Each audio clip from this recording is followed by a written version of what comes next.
아파트의 성공적인 재건축을 위해서 마련된 자리입니다. 작년 12월 설명회 이후에 지금까지 진행 사항과 예상 일정들을 짚어드린 후에 마지막으로 소유주분들의 질의응답 시간을 가지려고 합니다.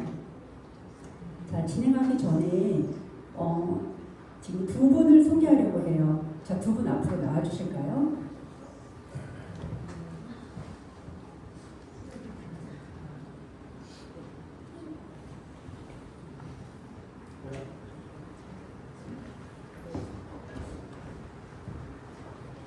지금 서양민님 궁전 소유의 직무대행을 맡고 계시고요. 심재희 도봉아파트 준비위원장님이십니다. 잠시만요.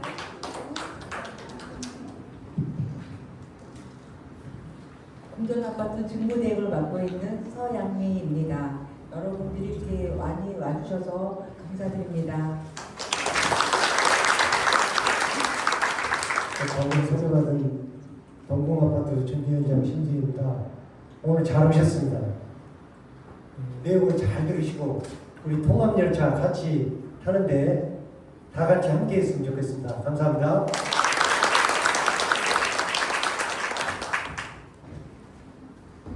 자, 그럼 본격적으로 설명회를 시작하겠습니다. 제가 예전에 이루지 못한 통합 재건축을 하시는 이분 제가 진짜 존경하고 뵙고 싶었습니다. 최고의 전문가이시죠? 큰 박수로 맞이해 주시기 바랍니다. 한영규 위원장님이십니다.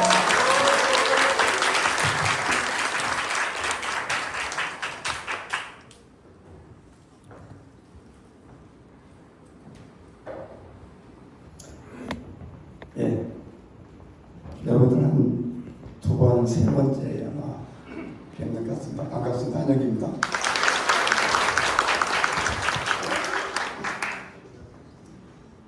제가 요즘 그저께 설명회하고 어제도 이 자리에 설명회하고 오늘 세 번, 3일 연속 설명회하는데 며칠 이게 준비하느라고 무리를 했더니 지금 몸살감이 심하게 와가지고 사실은 좀 미루고 싶었는데 도저히 여러분들이 이렇게 열기가 있어서 미루지 않고 그냥 나왔습니다.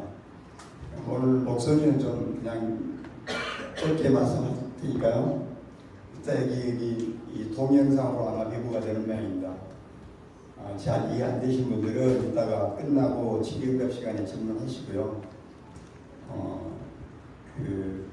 낮은 목소리에 좀 경청 좀 해주시기 바랍니다. 지금 이 도면이 우리 설계사에서 제안한 도면입니다. 일단 뭐 이거는 제안이기 때문에 이렇게 되지는 않을 가능성도 있지만 대충 이런 형태로 뜬다 보시면 되고요. 이게 제일 높은 49층이 하나가 들어가 있고 나머지는 40몇 층 이렇게 구성이 되어 있습니다. 오늘 설명드릴 내용은 일단 작년 12월 달에 이 자리에 설명을 했었는데 그 이후로 진행된 업무를 간략히 소개드리고요. 그 다음에 입주 때까지 대충 어떤 일정으로 이렇게 진행 예정인지 향후 사업 예산 일정을 설명드리겠습니다. 그리고 정비구역 지정 경관심의안을 서초구청에 16일날 접수시켰습니다. 이 얘기는 무슨 의미냐면 실질적으로 이 접수에서 이게 이제 한 1년 정도 길게는 1년 정도 서울시 심의를 받아서 이게 고시가 나면 그때 궁전조합에 여러분 동궁하고 한신사례가 조합에 편입하는 그래서 조합 설립 변경 인가를 받아서 비로소 한 조합원이 되는 그게 1년 뒤 얘기가 되고요. 실제로 이 정비구역 지정을 3개의 단지를 통합한 정비구역 지정안하고 이 경관심의안이 서초구청에 접수됐다는 얘기는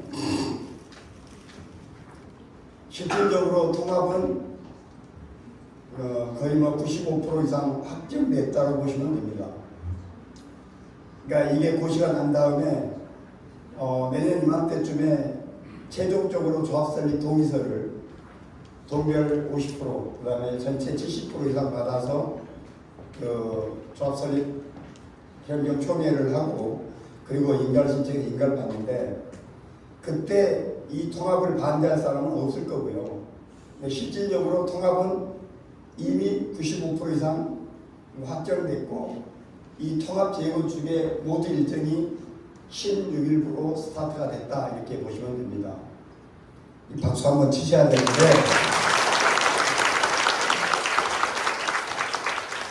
이거 그냥 된 거 아니에요. 진짜 조합장 그만두고 저기 서양미 직무대행입니다. 직무대행. 도저히 못해 먹다가 조합장님 그만두시고 너무 밝은데요. 끄세요. 예, 끄세요. 네, 끄세요. 정말로 우여곡절을 겪으면서 여기까지 왔습니다. 그 다음에 네 번째가 ANU 설계사 제안서입니다. 그리고 지금 설계사 제안서에 어떤 문제 제기를 한 분들이 있어서 여러분과 같이 공유하는 게 맞을 것 같아서 가져왔고요. 그 다음에 이 설계사가 이따 설명드리겠지만 여기 반포로 보면 반포 1, 2, 4조도 지금 짓고 있죠. 5,000세대. 그 옆에 붙어있는 게 아크로 리버파크 제가 했던데 그 옆에가 온베일리 거기도 제가 통합해서 준공시킨데 그 옆에가 희망포 2차 희망포 2차도 아마 그 온베일리 못지않게 준공하면 대단한 아파트 가격을 형성할 것 같은데 요 4개 대표적인 반포의 대표단위 4개를 설계를 싹쓸이 한 회사입니다. 그러니까 여러분이 지난번에 봤던 오늘 설계 설명하겠지만 기존에 있던 사마나 또 10대 메이저라고 하는 설계사 어떤 설계사에 비해도 단연 뛰어난 근데 순수 설계로 보면 국내 이 서울에서는 1위에서 3위 안에 드는 정말 대단한 설계사입니다. 그런데 얼마나 웃긴 일이 벌어졌냐면 이 설계사가 수의로 계약이 됐습니다. 총회에서. 수의라는 게 왜 수의되냐 입찰을 냈는데 이 회사 하나만 들어왔어요. 그건 유찰이죠. 또 입찰했는데 또 하나만 들어왔어요. 그래서 유찰이죠. 법으로 2번 유찰하면 수의로 계약을 합니다. 이건 법적으로 절차적으로 문제가 없는 것들이죠. 요즘 뭐 예를 들어 시공사 뭐 5조 10조 되는 뭐 압구정 3구역, 압구정 2구역 이런 5조짜리 10조짜리도 다 수의 계약하지 않습니까?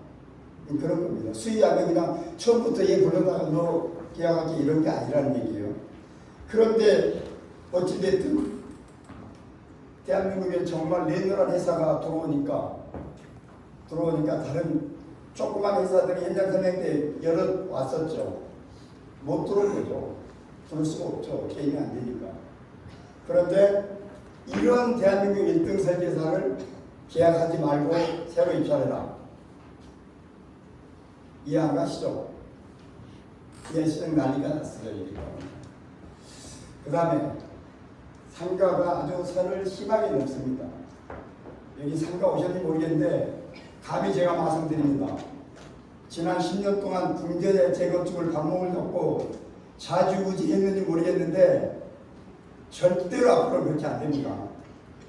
상가 이 재건축 조합원이 왕은 맞습니다.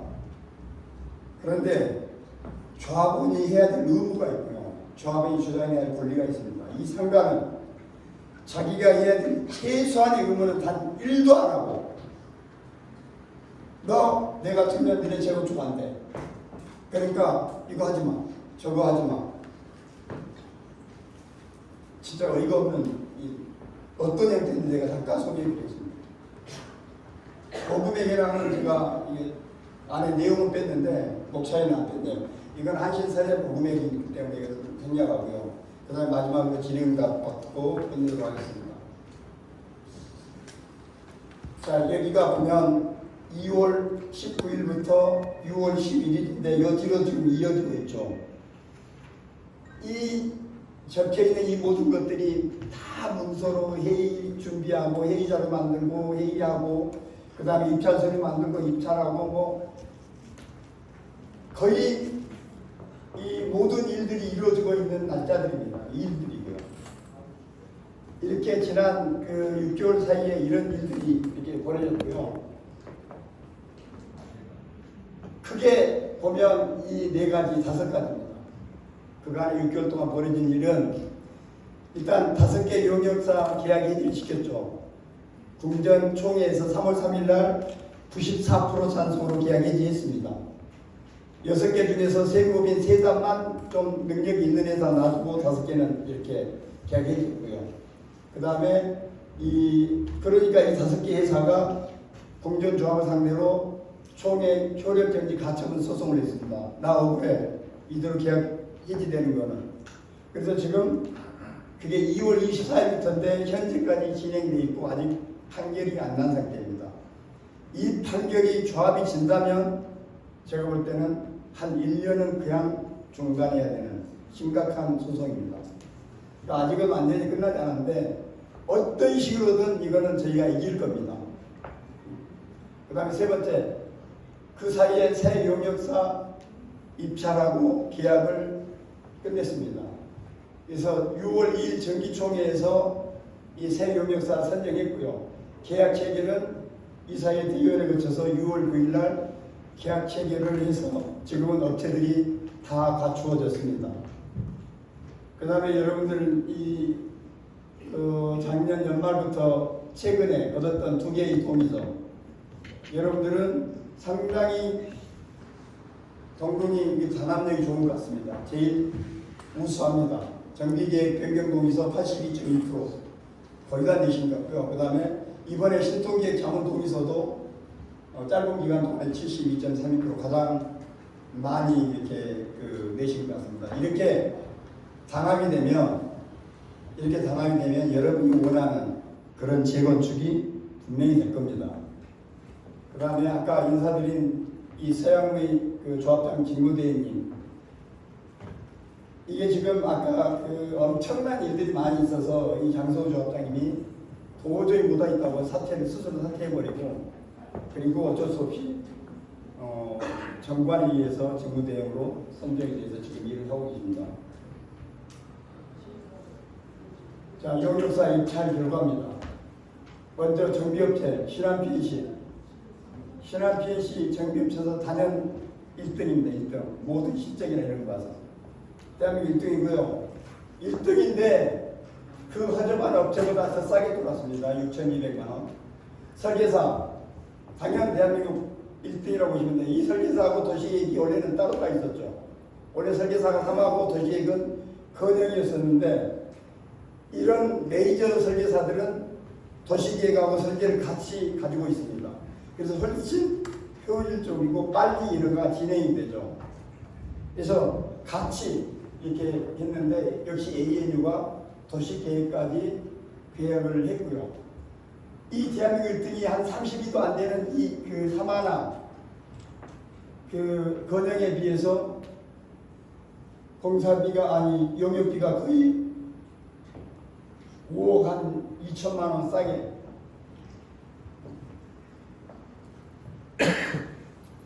들어왔고요. 그 다음에 법무사 우영 법무사입니다. 우영 법무사법인. 우영도 재건축 이쪽에서는 정말 이하고는 비교가 안 될 정도 4년 탑입니다. 그렇게 해서 실제로 이렇게 대한민국의 1등 업체들을 다 뽑아놨는데 용역비는 5억 8천이 절감이 됐습니다.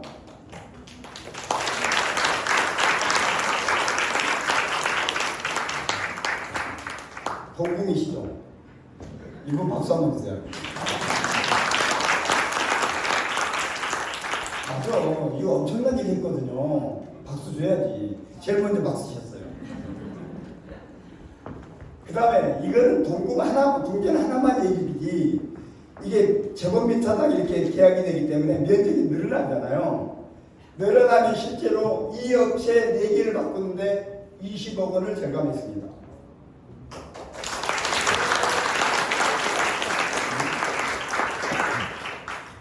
그것뿐이 아니고 내가 지난번 설명회 할 때 4만 원 안 된다, 이네들 성비업체 설계사 다 개판이라고 내가 분명히 설명했고, 우리가 991평 그 기부처나 공원 기부처나 안 할 수도 있다. 능력 있는 회사가 들어오면. 그런데 이 회사가 제안한 거는 한 2,700평, 분명히 991평 안 합니다. 근데 그거는 혹시 모르죠. 심의 과정에서 말도 안 되게 서울시가 니네만 이거 없애. 너 하면 어떻게 될지 모르겠는데 일단은 서초구하고 협의는 끝났습니다. 그래서 이미 16일 날 접수된 게 이런 협의를 다 끝내서 접수했기 때문에 되지 않을까 싶은데, 대신 서초구에서는 노인복지시설 조그마한 거 하나를 좀 옆에 지어서 이 서래마을 전체한테 개방 좀 했으면 좋겠다 해서 그거는 오케이 했습니다. 그래서 원래는 한 3,000여 평 분양 면적이 늘어야 되는데 그거 빼주고 나면 한 2,258평이 공원으로 날아가야 될 그 분양 면적이 새로 생겼습니다. 이게 돈으로 치면 최소 1,500억입니다.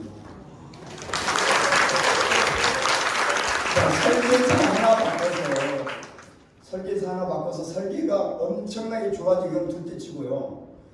이거 지금 돈으로 치면 1,520억인데 이것만 직접적으로 우리가 800명이 좀 안 돼요. 거의 세대당 2억 원씩 절감이 됩니다. 2억 원씩 엄청나게 큰 돈입니다. 자, 이런 설계사를 바꾸됩니다. 그런 사람이 있어요. 그건 재건축은 중단됩니다. 그런 식으로 가면. ANC가 하도 말이 많아서 제가 별도로 했는데요. 원래는 매출 기준으로 인천 지역은 8입니다. 대한민국 8위. 그런데 여기는 감리하고 설계 다 포함되어 있어서 그렇지 얘는 감리회사가 없거든요. ANC는. 순수 설계 가면 1위 아니면 2위 정도 됩니다.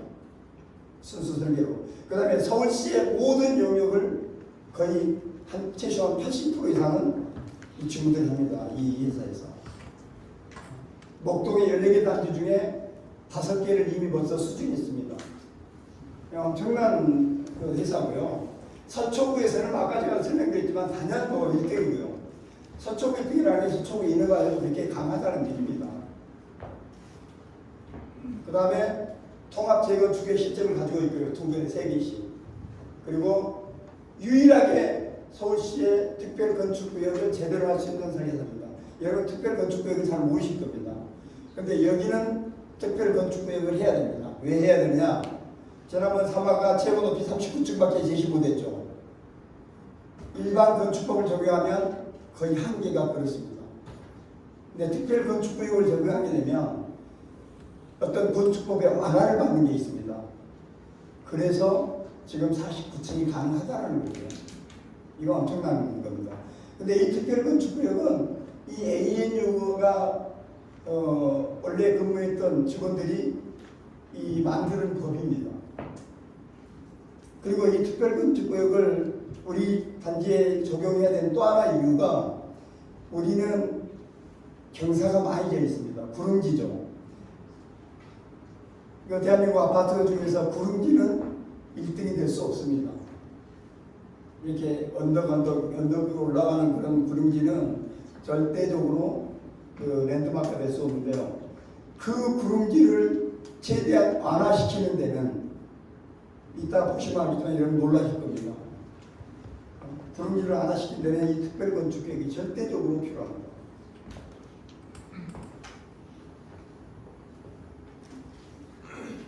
여러분들이 이거 사진 찍으셔도 됩니다. 제가 좋았던 건 아니지만 지난 여러분들 25년 9월 30일 날 공전에 창립총회한 이후로 5개 업체 계약 해지하고 그 다음에 새로 뽑고 그 다음에 합의하는데 한참 한신설에 빼려고 그래서 합의하는데 시간 걸리고 이래서 벌써 그냥 7, 8개월을 그냥 까먹었습니다. 까먹어서 이제는 정말로 지금서부터는 3년 이내에 이주시킬 겁니다. 네. 그리고 최소한 2034년 7월 1일 날 입주시킬 겁니다. 정확하게 8년 뒤에 일이 되면 아마 대한민국에서 아크로, 원비리 뭐 이런 것 빼고는 가장 빨리, 다른 조합은 보통 조합 설립하고 12년에서 15년 걸립니다. 근데 8년만 하는 거는 정말 빠른 거고요. 이렇게 기간이 단축한다는 건 제가 항상 말씀드리지만 재건축은 시간이 돈이다라는 말씀드리는데, 기간 1년 단축하면 금융비용이 몇백억 절감됩니다. 그래서 지금 정규구역 지정이 이제 6월 달에 들어갔고, 그래서 한 넘것 정도 1년이면 되고요. 이거 다음에 우리가 세계단지가 하나의 조합이 되는 조합 설립이면 내년 한 8월, 9월이 될 거예요.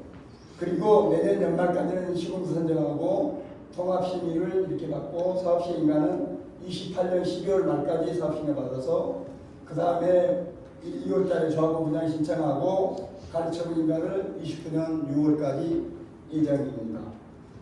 관리처분이 끝나면 그 다음부터는 2주죠. 29년 7월 1일부터 2주. 그 다음에 철거하고 공사를 한 4년 정도 해서 저렇게 입주가 가능합니다. 제가 여기 끝까지 있지는 못합니다. 저는 중간에 나가야 됩니다. 그래서 제가 있는 한은 최소한 이 일정은 어떻게든 지킬 수 있도록 인허가, 우선은 인허가가 가장 중요한 건데, 인허가를 최대한 빨리 받도록 최대한 서포트가 할 겁니다. 그러니까 지금 가장 중요한 거는 사실 정규구역 지정입니다. 정규구역 지정하고 그 다음에 건축심의까지 받으면 사실상 사업시행인가는 서초구청에서 하는 거기 때문에 거의 문제가 없습니다. 그래서 제가 있는 동안에 통합심의가 가능할지는 모르겠는데 하여튼 이 일정대로 그렇게 갈 예정입니다. 이게 그 문제의 정비구역 지정, 정비계획 수립 및 정비구역 지정, 그 다음에 경관심의안 16일날 서초구청에 제출한 도서입니다. 이게 한 80페이지 이상 되는데요. 그냥 전문 용어들이기 때문에 대부분 설명을 해도 이렇게 우리가 잘 알 수가 없어서 그냥 뺐고요. 그냥 쉽게 우리가 눈으로 볼 수 있는, 알 수 있는 내용들만 몇 개만 제가 가져왔습니다.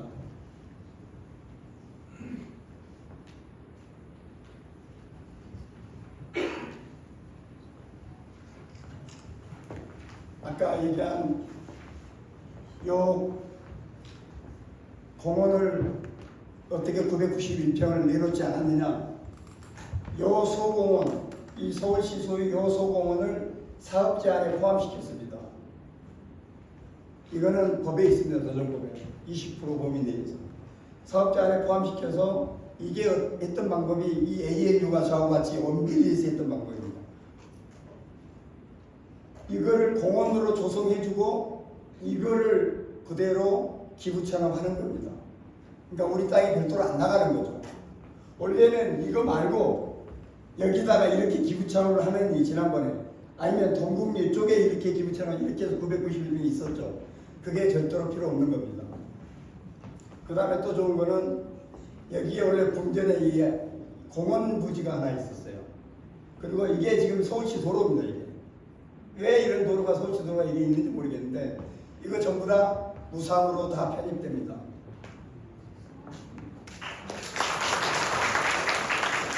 그런데 동국 여러분들은 지금 여러분 지하 주차장에 제가 알기로는 팔레스 호텔의 그 부지가 공유지분으로 지금 남아있는 걸 알고 있습니다.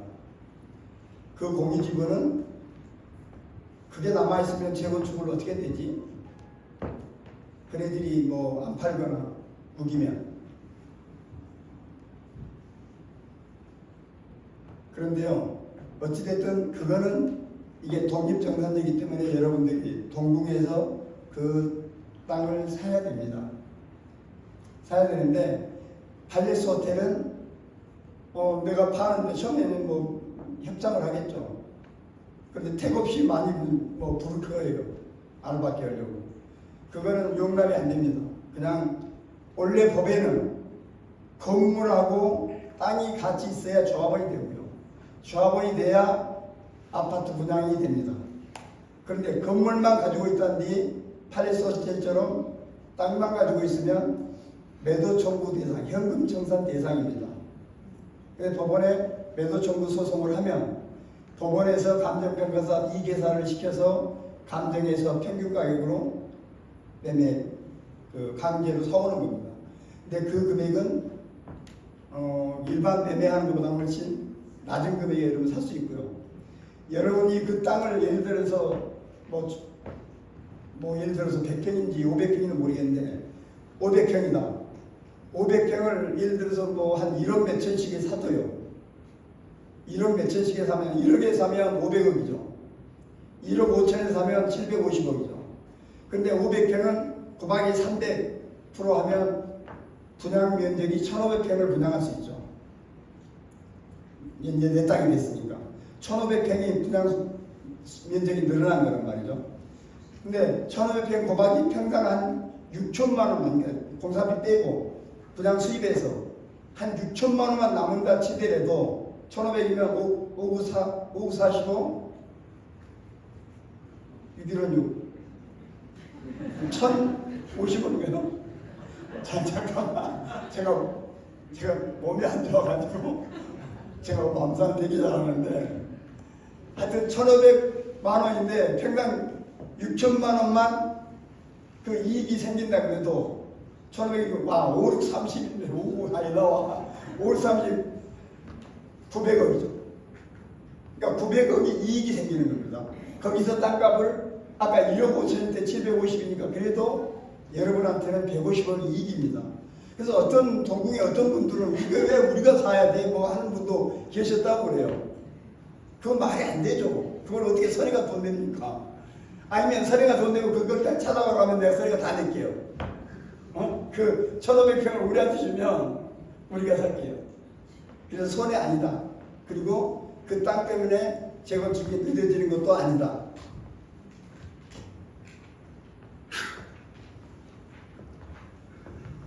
여기가 사평대로 궁전 앞에는 여기도 4m를 기부천하고 합니다. 이 도로가 12m로 넓어집니다. 지금 한 6m에서 8m인데 12m로. 근데 여기가 얼마나 그런같이 좋아지는지 뒤에 설명이 나옵니다.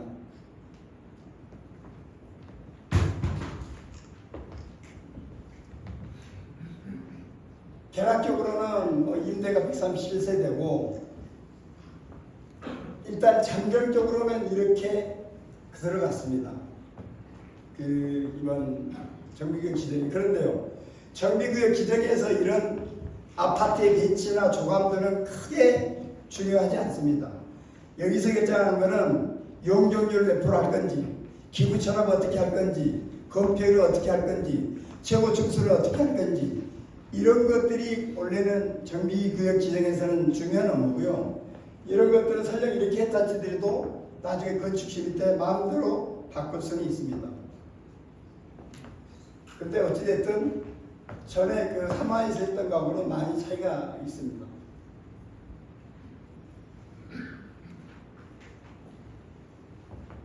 이게 동궁입니다. 이게 동궁이 1층입니다.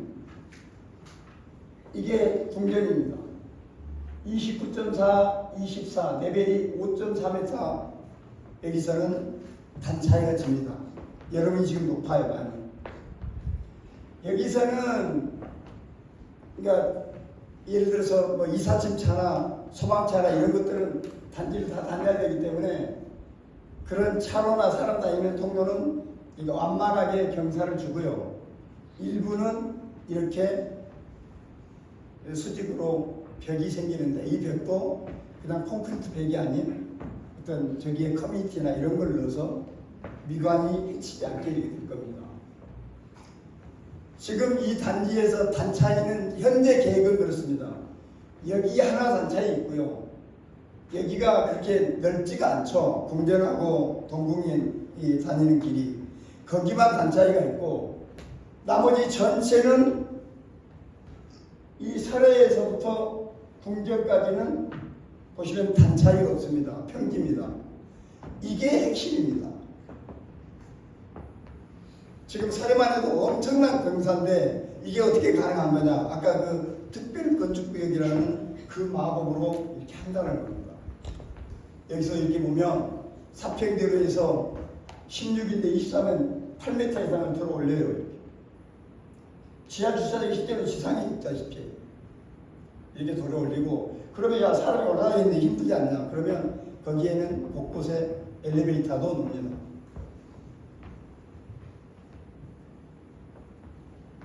이게 지금 그림이 희미해서 잘 안 되는 거죠. 원래 칼라로 보면 환상입니다. 환상. 대충 이런 이게 어디냐면 궁전이죠. 이게 궁전. 궁전에서 사평들에서 이렇게 지금 설에 우리 6m들이 들어오는 데입니다. 이게. 그런데 여기에 이제 어차피 주출가 여기 있으니까 거창한 문주가 생길 거고. 그 다음에 이런 데 보면 아까 한 9m 올렸다고 그랬잖아요. 이렇게 9m 올려서 여기는 커뮤니티나 이런 걸로 사용하는 거예요. 그러니까 지하로 허가를 받아서 지상의 용적률을 까먹지 않고 이렇게 그림 같은, 실제로는 1층, 2층에 커뮤니티선을 공짜로 넣는다는 겁니다. 그리고 지금 우리가 여기 내려올 때 보면 이 옹벽이 지저분한 옹벽인데 여기에는 조경이나 전부 다 이런 형태의 겉에서 보면 빌딩 건물 같은 형태로 이렇게 되어 있기 때문에 거기다가 도로를 12m로 늘리고 횡단보도를 만들고 그 중간중간에 조경을 하면 지금 그 6m 도로하고는 정말 비교 자체가 안 될 겁니다. 완전히 달라질 겁니다. 아까 말씀드린 이 설해의 끝에 있는 거거든요. 설해에 쭉 들어와서 여기 제일 끝에 연립이 있는데 거기에 이런 노인복지센터를 조그맣게 하나 기구처럼 하는 걸로 지금 제안이 되어 있는 상태입니다. 여기 노인복지시설은 뭐 노인 취미교실, 스마트 헬스케어, 상담실, 진료실, 뭐 다목적 강당, 대학교는 이런 걸로 지금 구성되어 있는데요. 자, 이렇게 보면 아까 여기서만 단차이가 있습니다. 근데 여기도 차가 여기에 이제 부출입구가 여기 있는데 지금 출입구 있는데요. 이렇게 올라와서 이렇게 넘어갈 수 있도록 여기는 완만한 경사로 주고요. 자, 한번 여기 들어오면 여기는 어떻게 되냐? 그냥 평지입니다. 그러니까 지금하고는 정말 완전히 달라진다고 보시면 됩니다.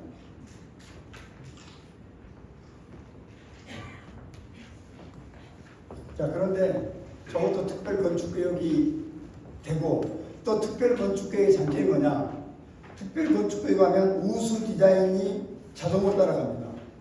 그러니까 특별건축구역이 우리 아크로 리버파크 같은 경우가 특별건축이잖아요. 기존의 아파트하고는 분명히 모양 다르죠. 레미 아파트나 이런 데 전부 다 그냥 이렇게 막대기 꽂아놓은 거하고는 좀 분명히 다릅니다. 그래서 그걸 우수 디자인 인정을 받습니다. 서울시에서.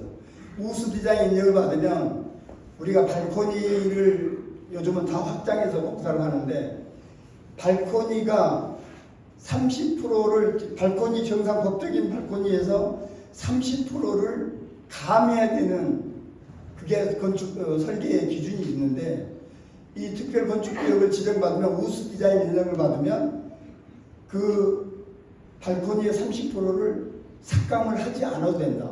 그 얘기는 뭐냐면 34평 기준으로 한 3평, 4평 정도가 발코니가 등장해버리니까 거의 방 하나가 일반 아파트보다는 더 있다. 그래서 이 특별건축구역이 대단히 중요한 건데 지금 이것도 설계 아닙니다. 서울시가 뭐 특별건축구역 하지 마. 야, 왜 여기다 9m 뒤 들어 올려놨어. 이 옆단지 의화감 조성하니까 너 못 올려. 단지 안에서 단차를 줘. 어쩌고저쩌고 시비하면 뭐 바뀔 수는 있어요. 그러나 그거는 어떻게든 설계해서 하고 제가 그걸 간철시키도록 그거는 최선을 다할 겁니다.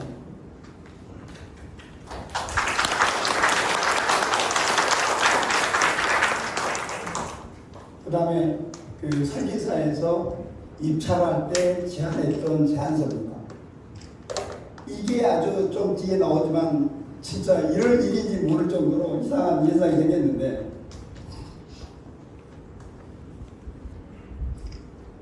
뒤에 설명하지만 이 49층 현재 맨 위에다가 스카이 라운지를 두는 걸로 지금 계획은 돼 있습니다. 스카이 라운지. 여기서 보면 우리가 원래 단지를 높여놨잖아요. 거기다가 모든 1층이 여기 보면 아파트가 없습니다. 이걸 피로트라고 하죠. 1층에는 아파트를 안 둡니다. 그냥 뭐 5m, 6m, 7m를 그냥 비워놓습니다. 기둥으로, 벽으로. 그러면 실제로는 2층, 3층이 2층이 되는 거죠. 그러니까 그렇게 높여놓고 그 다음에 우리가 천정고를 기본적으로 2.6m로 지금 계산하고 있습니다. 여러분이 지금 살고 있는 기존의 모든 아파트는 2.3m입니다. 지금 앞으로가 최초로 2.6m를 해서 완전히 빅히트를 했던 거고 저 같으면 거의 다 2.5, 2.6을 갑니다. 요즘 압구정 같은 경우는 2.8, 2.9까지 해요. 근데 우리는 그렇게 해버리면 절대 높이가 있어서 예를 들어 43층이나 44층 이렇게 층수가 낮아야 되는 그런 문제가 있어서 2.6m도 충분하다. 그래서 지금 계획을 2.6m로 하고 있고요. 그러니까 그렇게 일반 아파트 이 레미안 퍼스티지 지금 뭐 32층, 35층이지만 여기 49층이라면 레미안 퍼스티지를 치면 거의 한 뭐 그 배 정도 60층 뭐 이렇게 가까이 실제로는. 그러니까 어떻게 돼요? 여기 아크릴리크 파크가 가리고 있어도 아크릴리크 파크는 38층, 39층이거든요. 38층. 여기서 스카이 라운지에 보면 한강이 다 보이죠. 사방이 저기 강남 뭐 양재동 무슨 뭐 저기 잠실 롯데월드 123층 다 보이고.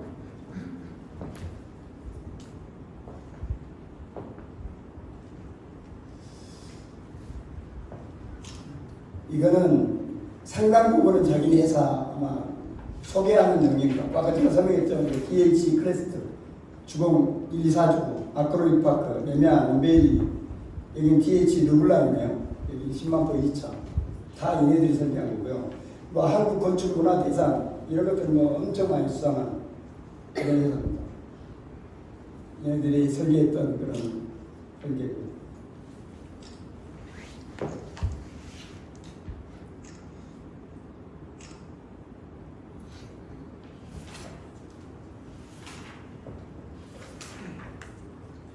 자, 이때만 해도 순수하게 2,970평을 분양 면적을 추가 확보한다고 그러는데 좀 이제 기부처럼 내주면서 2,300평으로 좀 줄였는데요. 얘들이 제안할 때부터 이렇게 제안을 했습니다.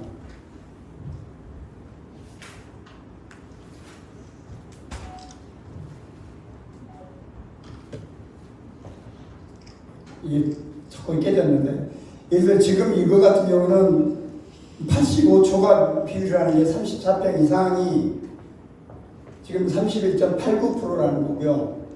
그 다음에 34평 미만짜리가 68.21%라는 겁니다.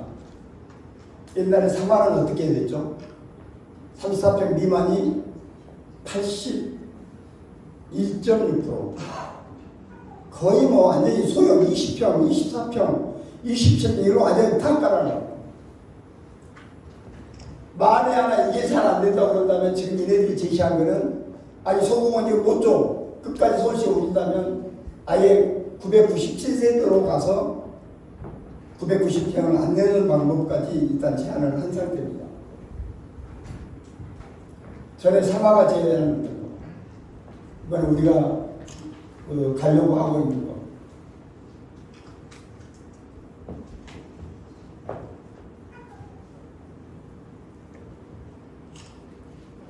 아까 그 49층의 스카이라운지 이쪽 저기 49층 스카이라운지. 자, 이렇습니다. 이건 좀 이제 설명이 나옵니다. 이게 우리가 지금 여러분 동궁 갈 때 저기 6m 길로 쭉 나가는 그 길이죠. 지금 상황하고 이렇게 들었었을 때는 완전히 다르죠, 모습이. 이게 실제로는 아파트는 여기서부터 이만큼을 다 들어 올린 거거든요. 한 9m 이렇게.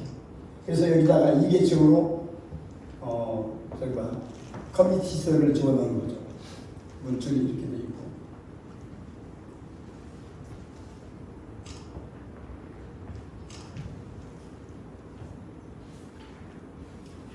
그 다음에 얘네들이 그 가장 중점을 두고 있는 게 특히 동궁하고 서해는 거의 자기 평수 정도밖에 못 갑니다. 그러니까 지금 동궁이 24평형, 29평형 그렇죠. 거의 24평, 29평밖에 못 가요. 그래서 서해도 상당히 그렇습니다. 서해도 21평짜리 있고 27평이 있고 뭐 30몇 평 있는 것 같은데 거기서 크게 늘리지를 못해요. 그래도 사실 서해는 그나마 몇 평 정도씩은 늘릴 수는 있을 것 같은데 그래서 얘네들이 그 가장 신경 쓰고 저도 많이 주문했던 게 샤워지간 발코니 면적을 최대화해라. 가능하면 3면 조망되도록. 그래서 3면이 터졌다는 얘기는 훨씬 좋아지죠 사실은. 2면 판상형이 앞뒤로만 터있는 거하고는 비교가 안 될 정도로. 근데 3면이면 발코니 면적이 많이 늘어납니다. 한 면이 더 있으니까. 그렇게 해서 실제 실사용 면적을 최대화하자. 최대화. 예를 들어서 지금 24평을 가는데 거의 28평에서 30평짜리 아파트하고 똑같이 만들자라는 게 지금 첫 번째 목표입니다.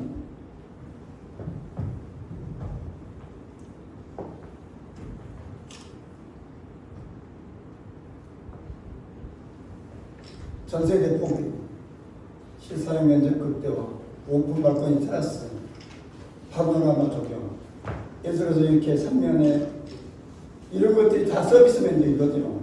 이런 것들이. 이걸 갖다가 원래 공사를 다 터가지고 이렇게 실로 이렇게 공사를 마무리하기 때문에 지금 59타입인데 실제로는 실사용 면적은 27평이다. 실사용 면적. 그러니까 지금 여러분이 살고 있는 24평하고는 비교가 안 되게 큽니다.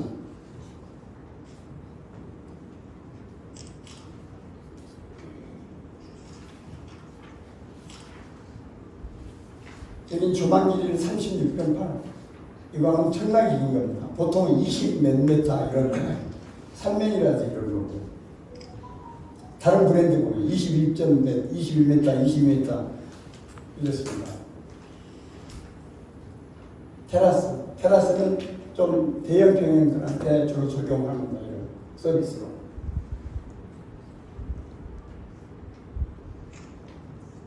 (24평형) 실사용 면적이 27평, 34평은 30평형은 전용 면적 30평형은 실사용 면적이 32평, 전용 면적이 22평인데 8평이 들어갔습니다. 그 다음에 35평은 39평 실사용 면적이.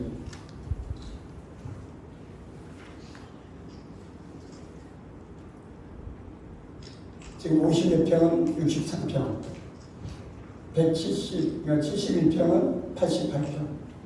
아까 이게 큰 평수는 지금 테라스를 서비스로 준다는 얘기예요.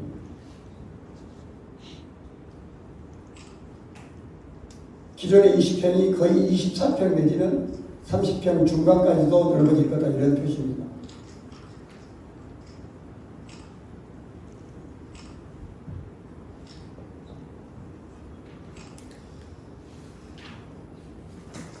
지금 이게 동궁이고요. 이게 커뮤니티 시설들입니다. 여기 일단 현재는 게스트하우스가 아마 이쪽에 있는 것 같고요. 이게 어린이집, 어린이 돌봄센터가 이게 궁전에 있는 것 같고, 여기도 어떤 커뮤니티 시설들이 들어있고요. 여기도 일부 시설들이 들어갑니다. 전면으로. 그 다음에 이게 집합되어 있는 게 스포츠 커뮤니티입니다. 골프 연습장, 수영장, 사우나, 다목적 실내 체육관 이런 것들 여기 이제 모여 있죠.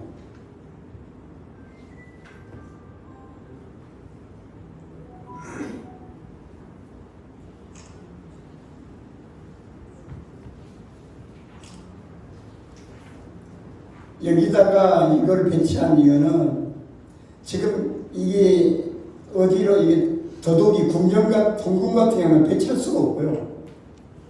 위치상으로도 그렇고 이게 들어가기가 힘듭니다. 이런 면적이. 아마 궁전도 그렇습니다. 가장 여기가 하여튼 그 사회적인 좋기는 좋아, 위치는. 이게 이런 면적을 넣을 수 있는 거는. 그런데 그보다 더 중요한 거는 여기에 큰 옹벽이 있잖아요. 이 옹벽을 이런 식으로 선크를 만들어서 이렇게 햇볕을 보면서 운동할 수 있고 뭐 이렇게 이거 꾸며놓은 겁니다. 이렇게.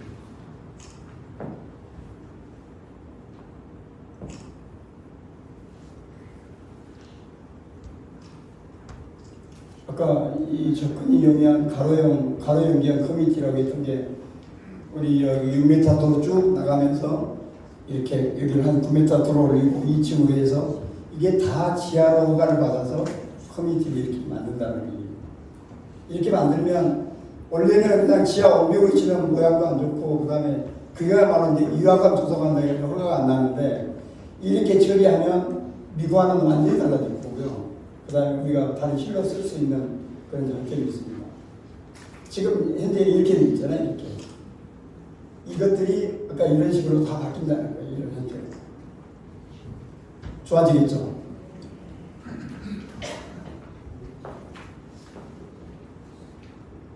이런 식으로.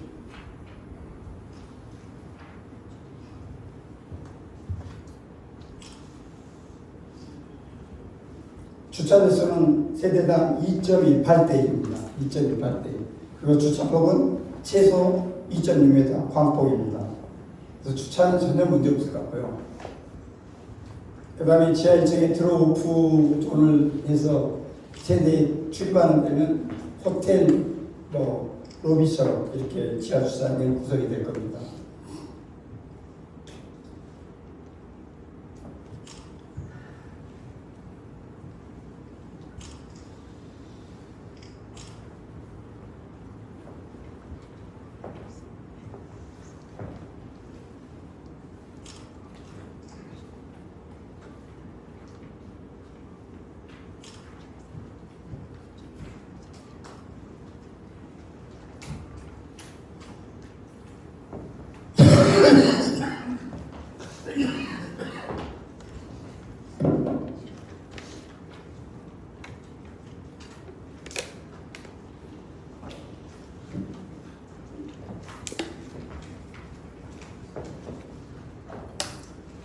이걸 했더니 이따가 여러분도 아마 이렇게 제가 여쭤볼 거예요.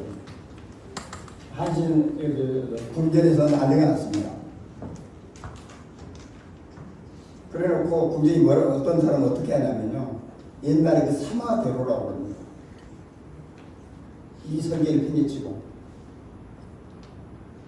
여러분도 원한다면 사마 다시 데려올 수 있어요. 소송 우리가 치고 사마 원하세요?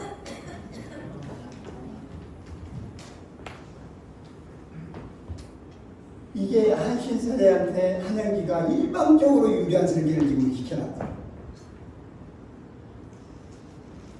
그게 무슨 의미냐니 49층이 원래는 39층 제일 높을 때 사마에서는 궁전 자리에 39층이 있었습니다. 딱 한 동.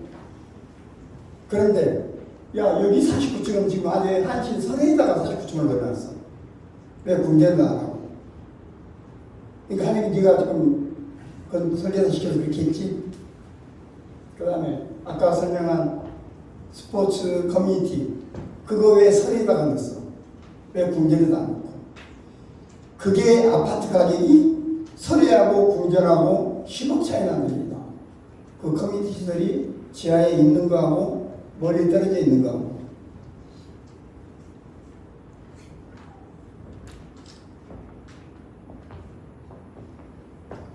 여기 49층이거든요. 얼리 봤을 때 이게 궁전 자리 같습니까? 설의 자리 같습니까? 여러분 관심 없죠, 별로? 그 다음에 아까 이 스포츠 컴플렉스가 여기에 있는 거거든요. 여기 수밖에 없어요. 그래서 제가 지금 고민 중입니다. 이리 옮겨주려고. 이게 옮겨주래. 이게 옮겨가면 이게 10억이 더 비싸네.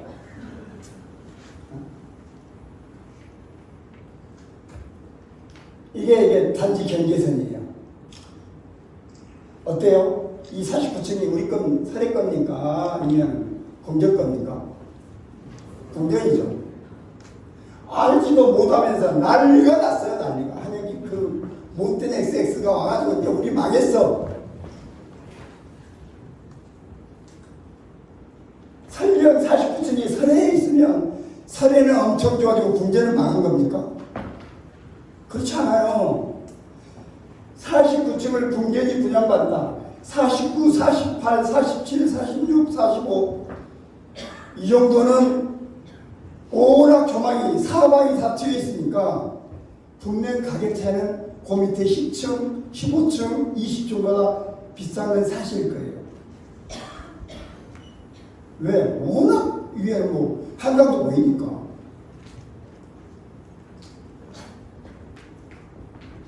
자, 그런데 그 밑에 뭐 여기도 지금 40몇 층 있어요. 여기 40몇 층 있고 여기 43층이라 여기 43층이라 가격이 어때요? 이거는 똑같은 거예요. 여기 10층하고 이 나머지 10층하고 가격 똑같아요. 평면이 어떤 게 좋냐에 따라서 가격이 역전돼요.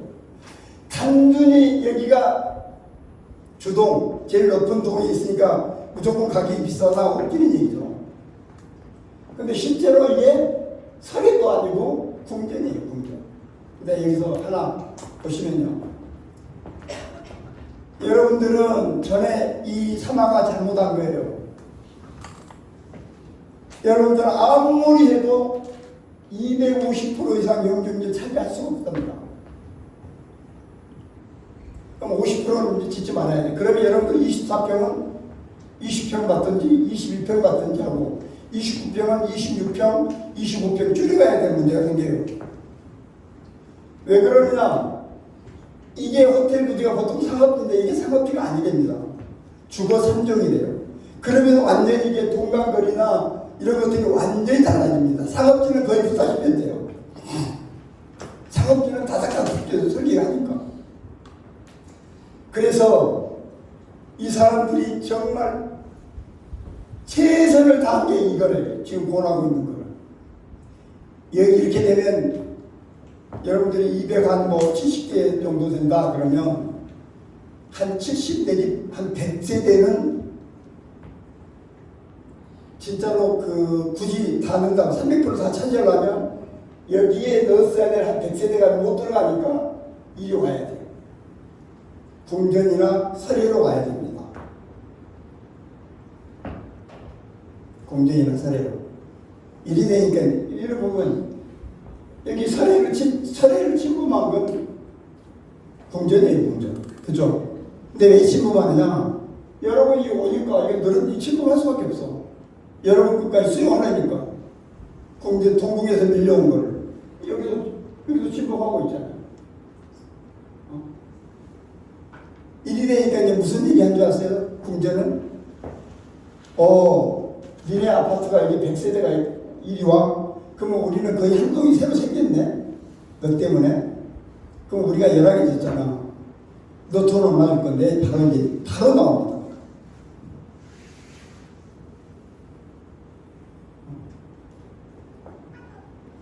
현실적으로 지금 그 얘기 나와서 일단은 제가 그럼 받으면 얼마 받을 건데요? 설령 지금 이 상태가 여기서 100세대 왔다 칩시다. 이렇게 되면 다 해결돼. 우리 땅 좀 침범하고 더 안 되면 설에 더 침범해도 돼. 이렇게 해서 아파트 가격이 떨어집니까? 이 100세대가 설령이 왔다 해서 도대체 뭐가 문제냐? 그런데 이게 왔다는 이유로 돈을 얼마 내놓을래? 사실 여기는 부자동이거든요. 엄청 많이 남아요. 예를 들어서 자기 평 53평, 53평 받는데 돈을 받아요. 여러분은 설에는 29평, 29평 가는데 수억 돈을 내요. 그런 사람들한테 이걸 뺏어가고 싶냐? 진짜 말도 거리 말로 되는데 무슨 일부 사람들은 계속 우겨요.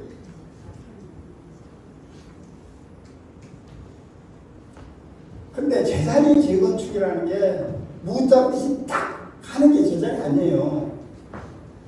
그리 할 수가 없어요.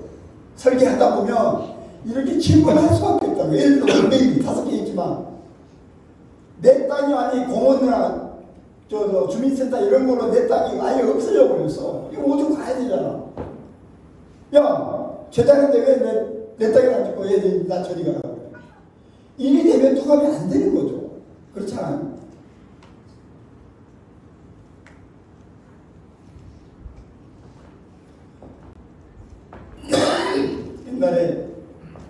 옛날에 사막 설계사 그 아주 진짜 거지 같은 엑세트들이 여러분 동궁 간담회 좀 20명 모시고 그때 뭐라고 그랬어요? 설해를 끼면 동궁 당신들이 엄청 뭐 그때 반대로 역으로 250원밖에 안 되고 다 못 짓는다. 그게 아니고요. 오히려 설해는 이 안에 다 들어가면 전혀 문제가 없고 남에게 심범해도 문제 없을 정도로 다 소화가 돼요.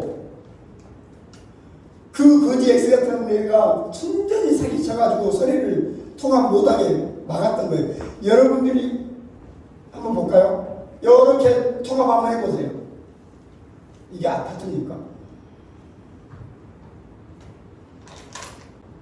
이렇게 통합. 이거 설해 빼고.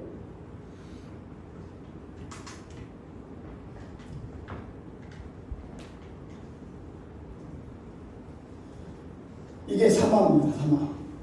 사마에서 이렇게 했죠. 이게 뭐죠? 언덕이죠, 언덕. 이게 언덕인데 여기 전부 다 남쪽이니까 거실이 다 이쪽이죠. 바로 옆에 공격이에요. 그러니까 백현동보다는 좀 나아. 그 이재명이 백현동보다는 좀 나은데 그냥 그렇게 높지는 않아요. 그런데 한 3층, 4층까지는 그냥 매일 공격 쳐다보고 있어요.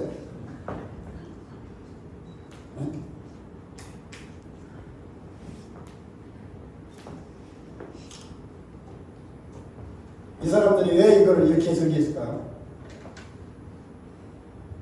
아까 벽체다로보다는 이게 훨씬 좋다고 생각을 한 겁니다.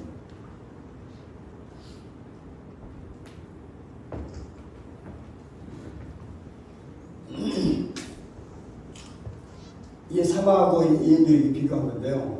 동수도 차이가 나, 재고 성수 차이가 나. 진짜 하이라이트는 평균 층수예요. 평균 층수 23.56평인데 34.22평이에요. 평균 층수가 먼저 안 줘. 이 전부 다를 평균 내보면 이게 지금 11개 층이나 차이 나요. 그러니까 동수가 많을 수밖에요. 아까 34평 이하가 82.6%. 이 분할평수 아까 얘기한 대로 2,100평 적어요. 이 층수보다 29, 29, 32, 24, 25, 17, 17 39, 42, 32, 3 이거는 이제 없어요. 43, 49 비교가 안 되죠.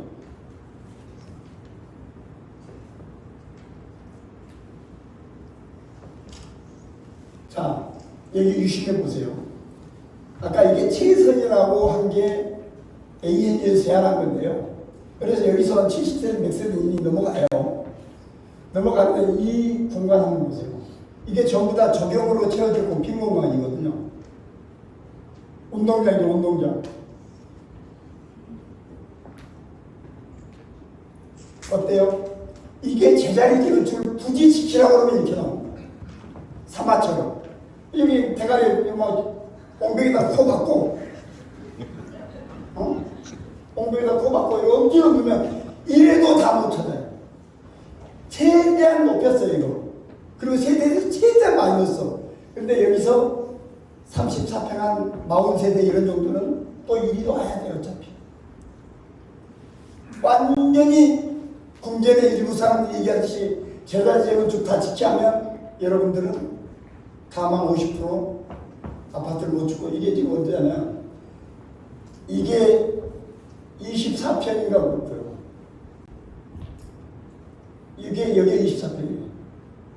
여기에 27평인지 29평인지 그래요.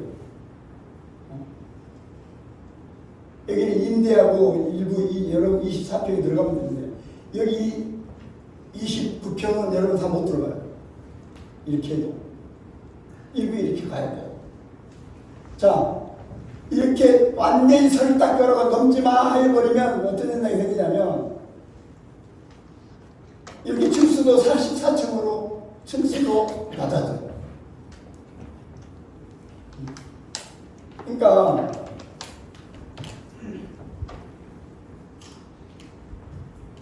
ANU라는 진짜 대한민국 1등 회사가 이걸 제안했을 때는 그냥 장난으로 제안한 거 아니거든요. 그런데 이걸 가지고 제자리 재건축 안 하고 뭐 제일 높은 거는 서리에다 갖다 놓고 우리 경제는 완전히 망했고 어쩌고 저쩌고 뭐.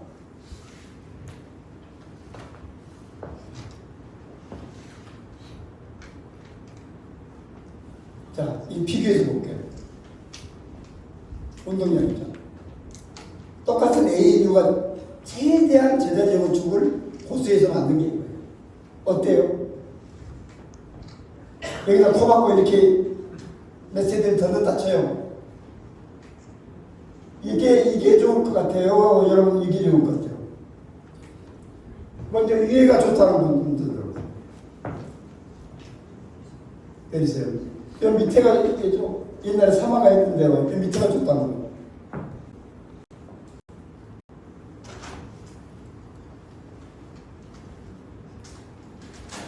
이런데 이렇게 하라는 거예요. 이렇게 재단이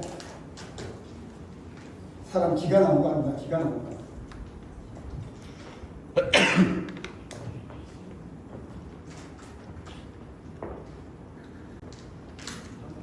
엘리베이터 홀에다 아주 도배해놨어요. 엘리베이터 홀에다가 총에 가지 마라. 총에 손에 내지 마라. 이 업체 뽑으면 안 된다. 설계사도 뽑지 말고 정비업체 뽑지 말고 다 옛날 업체 데려와야 된다. 10억 차이는 안 됩니다. 커뮤니티가 설에 있어서. 이게 여기거든요. 이 설에는 분명히 맞아요. 여기에는 이게 궁전 건데 여기 붙어 있어요. 이렇게. 자, 그래서 억지로 일이냐 그게 넣어주겠다고 했습니다.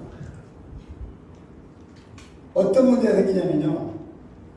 여기다가 커뮤니티를 놓으면요. 여기에 있는 이 설의 사람들은 지하주차장을 3층, 4층으로 내려가야 돼요. 이 주변에 주차장을 다 엉뚱하게 차지하고 있으니까. 여기 이용하는 사람, 매일 이용하는 사람 그렇게 많지 않아요. 매일 운동하는 사람도 그렇게 많지 않고, 매일 수영하는 사람 많지 않아요. 근데 매일 주택으로 차를 매일 주차해야 돼요. 짜증나요. 지하 3층, 4층에 내려가야 돼요. 근데 도둑이 여기다 안 오면 어떻게 될까요? 여기야말로 진짜 모든 주차가 저 밑에 밑으로 내려가요.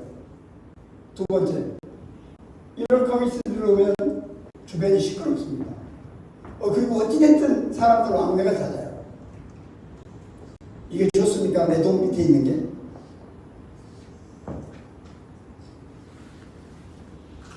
동궁 이거 원하는데 동궁이 어디 있게? 동궁 10억 비싼다는데 갖다 놓네.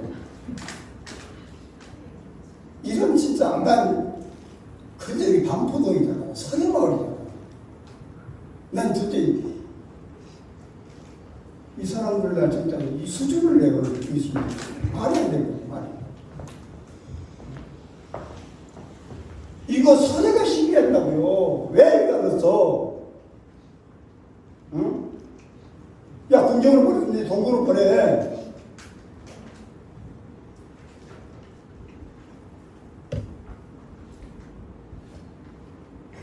또 어이가 없어가지고 이 커뮤니티 시작합니다. 다음에서 이렇게 재봤어. 궁전 제일 끝에 있는 동이 133m, 도보로 1분 걸려요. 아니, 그림 같은 이제 조경이 평지야. 그림같이 조경된 데서, 아니, 운동으로 가는 사람이 이거 133m. 한 어이가 없어.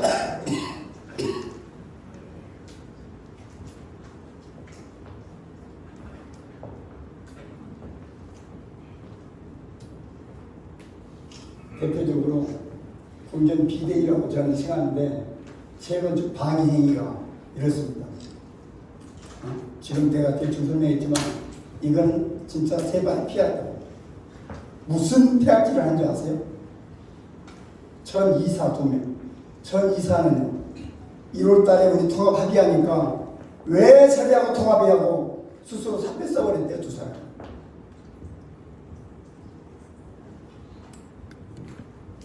그런데 진짜 억울한 거는요. 이렇게 열심히 해가지고 제2연필이 진짜 뭐 60억짜리 만들어주면 그런 사람도 똑같이 혜택을 받는다는 게 억울해 사실.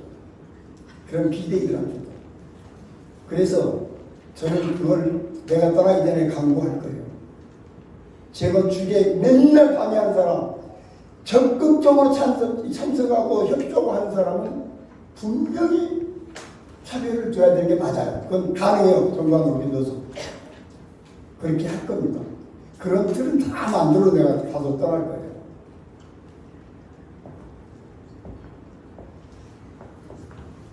대의원 5명하고 2명이 자 대의원회를 1차 무산시킵니다. 대의원 한번 무산시키면 선정하는 총회가 일주일 걸립니다. 대의원 새로 하는 게. 이거 보이콧이에요, 보이콧. 왜? 설계사 다시 뽑으라고. 2차 다시 하라고. 근데 그거는 핑계예요. 설계사 다시 뽑으면 한 4개월이 걸리는데 그 4개월 동안에 5개 계약해지는 업체가 소송하는데 그 소송에서 그 업체가 이겨서 다시 오기를 바라는 거예요. 그게 시간 끌기야. 그 다음에 조합장한테 설계사 재입찰을 위한 대의원의 소집 요청서를 보내요. 그래서 조합장이 대의원들한테 야, 우리 토론하자고. 왜 새로 뽑아야 돼? 새로 뽑으면 무슨 문제가 있는지. 토론을 하자는데 아무도 안 와. 아니, 얘기를 해야 돼. 사전에 토론을 해야 되잖아요. 그냥 보이콧해. 몇 사람이 딱 뭉쳐가지고 여기 대의원이 15명밖에 안 돼. 30명만 딱 고소하면 대의원에는 계속 무산. 자, 제6차 대의원의 두 번째 또 무산시켜 보이콧. 정력수가 안 되면 무산되는 거예요.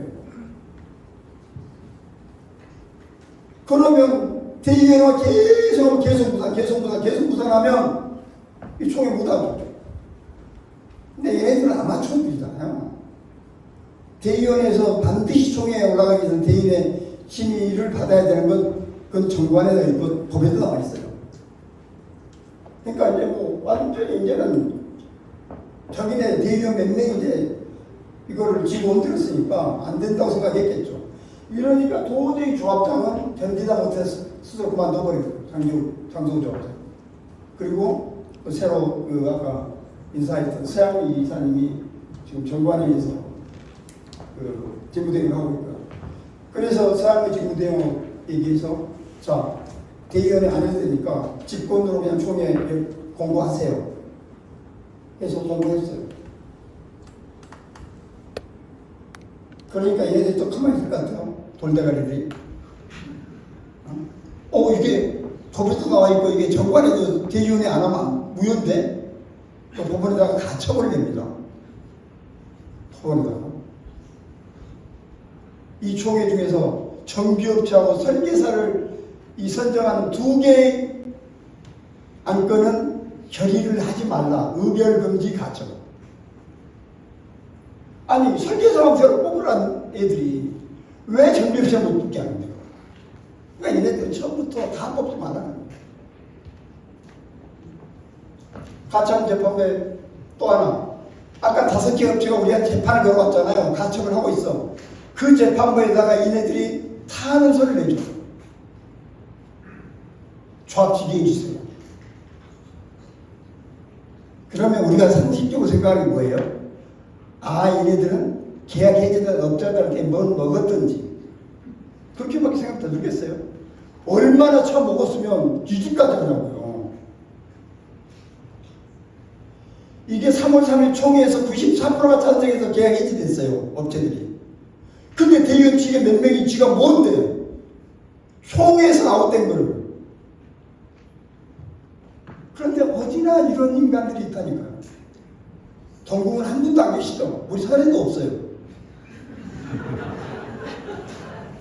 이러면 이제 그야말로 가치는 안 하는 겁니다.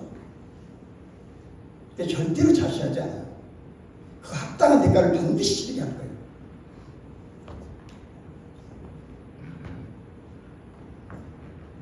그 다음에 하도 이래서 내가 이 설명회를 궁전만 따로 2번 했어요. 다 오시고, 조합원도 다 모시고, 그 다음에 야, 대의원 니네 시비하는 것도 다 와. 대의원은 안 와요, 이것들이. 그러면서 무조건 뭐 대의원을 무산시키고, 진짜 하십니다. 그래서 요 첫날 22일 날 설명하고 23일 날 이틀 동안 설명했는데 22일 설명해서 거기 한 50명 참석했는데 제가 이 사람들은 이렇게 반드시 해야 됩니다. 첫 번째, 제명시킵시다. 조합원에서 제명. 두 번째, 대의원들을 대의원에 세임시킵시다. 이것만이 답입니다. 라고 했는데 50명이 만장일치로 그렇게 하자 결정했어요. 한 사람도 반대 안 하고. 당연한 거 아니겠어요? 근데 여기서 제명이라는 것은 가능합니다. 정관에 있어요. 조합한테 실수든 고의든 손해를 입히고 이 손해 많이 입혔어요. 총회는 좀 늦게 만들었지. 총회도 그 다음에 직접적으로 소송 비용만 몇 천만 원 들어갔지.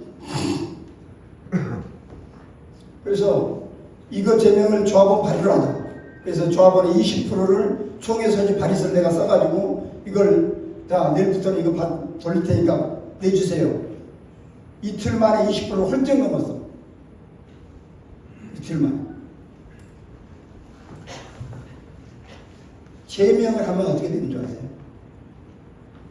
제명을 하면 억울하면 소송해요. 소송에서 이기면 묵게 되죠.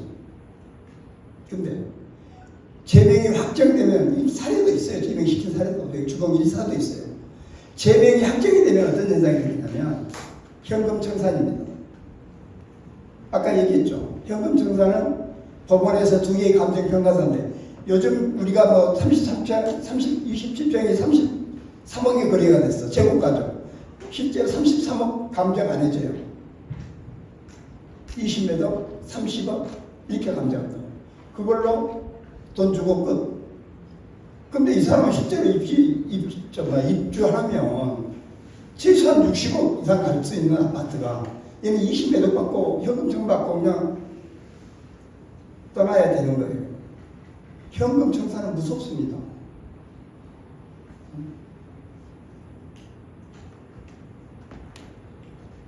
그래서 처음이니까 지금 뭐 봐주자 이렇게 지금 뭐 그러고 있는 것 같은데 그래서 우리 조합에서 낸 소송비 5천만 원 내놓고 대의원 자체 사퇴하고 어쩌고저쩌고 하면 제명까지는 우리 조합원들 설득해서 안 하게 해주겠다. 아마 또 이 조합장 김무대님은 마음이 약해가지고 그러는 것 같은데 그래서 스스로 지금 사퇴하고 하는 사람이 생겼어요.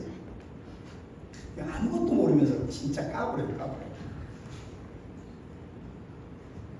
원래 이 사람들이 5개의 업체가 우리한테 소송해온 재판부에 낸 탄원서입니다. 조합장이 해지하는 업체들은 저희 아파트 재구 사업에서 추진위원장님부터 물심양면으로 업무를 도왔습니다. 근데 왜 자르려고 그러세요?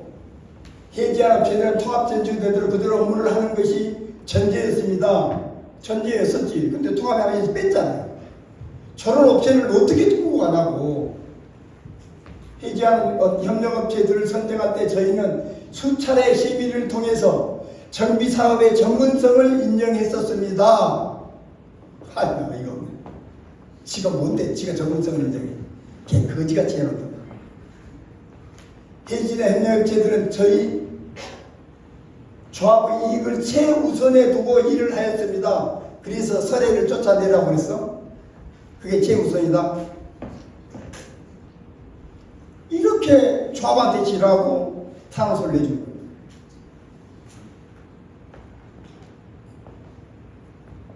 여기에 진짜 한영기가 엄청 나오는데요. 재판에도 한영기. 내가 여러분한테 뭐 잘못했죠? 한번 볼게요. 그런데 한신설의 상가에 한영기라는 사람이 상가를 매입하고 세단지 통합을 하겠다고 세단지 주민들에게 허위 정보를 퍼뜨리고 허위 정보를 퍼뜨리고 선동하는 행위를 하였습니다. 이 과정에서 저희가 추진회부터 선임한 협력업체들은 당연히 저희 이익을 최우선으로 하는 의견을 주었는데 한영기 다양한 적거가 있다고 들었습니다.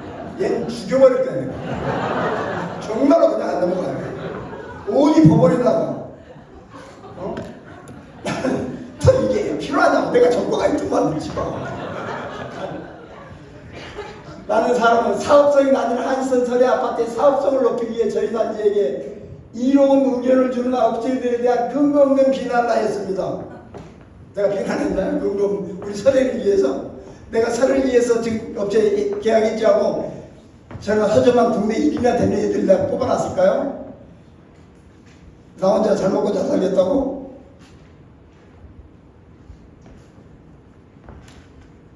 또 저희 조합의 조합장이 협박을 해서 어쩌고 저쩌고 뭐 내가 지금 뭐 온통 한영기 온통 거죠. 아니 한영기를 동네 북에 어디를 가나.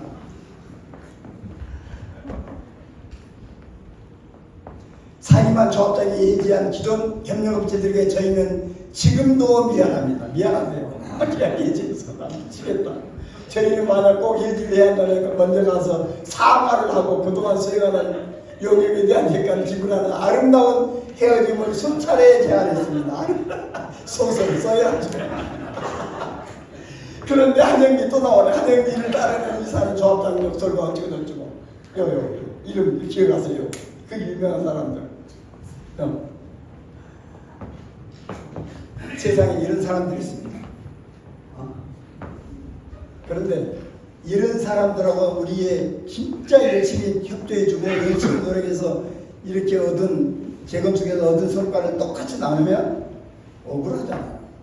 그죠? 야, 의결금지 갖춰봐. 이동 102호에서 의결금 제1호 안건 정비사업 관리업자 선정 및 계약 체결의 200건 제2호 안건 설계사 선정 및 계약 체결 200건을 의결하여서는 아니 된다. 의결금지 갖춰. 이걸 6월 2일 총회 당일날 12시쯤에 판결을 받았어요. 왜냐하면 총회를 열어야 될지 말아야 할지 해야 되니까. 그래서 받았는데 퍼펙트하게 저희가 이겼죠. 조합이. 졌으면 지금 이런 자리 없었습니다. 심각했습니다. 정말로 재건축은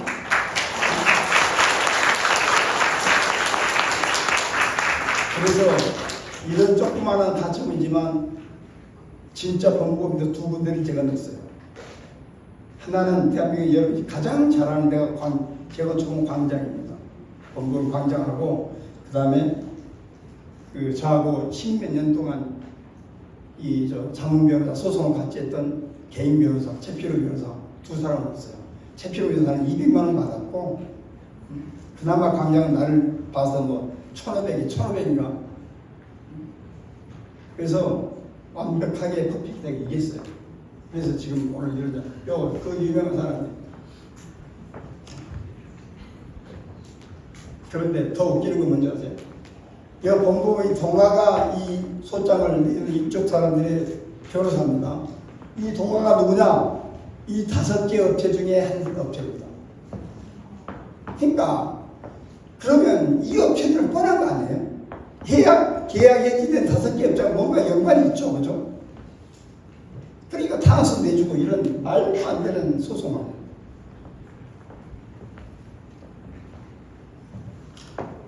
진짜 이거를 좀 독한 말로 이렇게 좀 표현하고 내가 이 말 표현이 잘 못해서 그나마 엄청 세게 써놓은 게 선을 넘은 금전사과라고 하는데요. 내가 여러분한테 이런 얘기 하는 거는 여러분 단지도 분명히 한두 명, 설에도 몇 명은 있습니다. 저런 사람들이. 궁전도 100% 장담하는데 몇 명은 나옵니다. 앞으로. 제가 진행하는 과정 중에. 그러면서 그게 궁전을 이해하는, 동궁을 이해하는 척, 동궁을 이해하는 척 선동을 하죠. 근데 실제로 그렇지 않습니다. 그러니까 저런 선동에서 애매한 15명이나 원래 7명인데 다 보석돼서 15명이 소송을 했다는 거잖아요.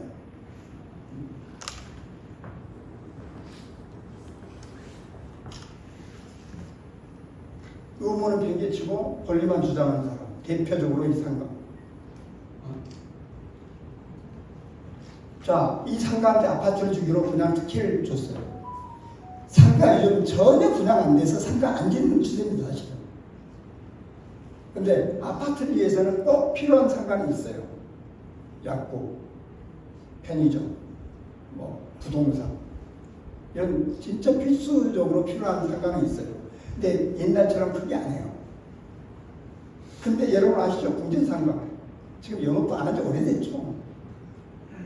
그런 거지 같은 상가 하나 가지고 아파트를 받으면 이게 이제 34평 받으면 60억, 70억짜리 받는다는 겁니다. 물론 돈 좀 내요. 그러니까 가장 특혜를 받는 건 상가예요, 사실. 그러니까 저걸 아파트를 받기 위해서 십몇 년 동안 공전 추진위에서 조합을 못 가게 결정적으로 막은 당사 중에 한 사람이에요. 그게 버릇이 돼서 우리가 막으면 너희들 아무것도 못하지. 지금도 아주 머릿속에 팍 박혀 있어요. 버리장 걸린다고 저는 상관없는지 모르겠는데 총회는 한 번도 안 하고 간신히 가만쳐 이제 총회 와서 반대를 하든 뭐라든 이건 우물하는 거야. 상가 이사한 사람 이사에 한 번도 안 하고 그 이사를 왜 놔두고 있는데 궁전이 이해가 안 돼. 궁전이 상가 대교 홍보날 보이콧하더니 반대.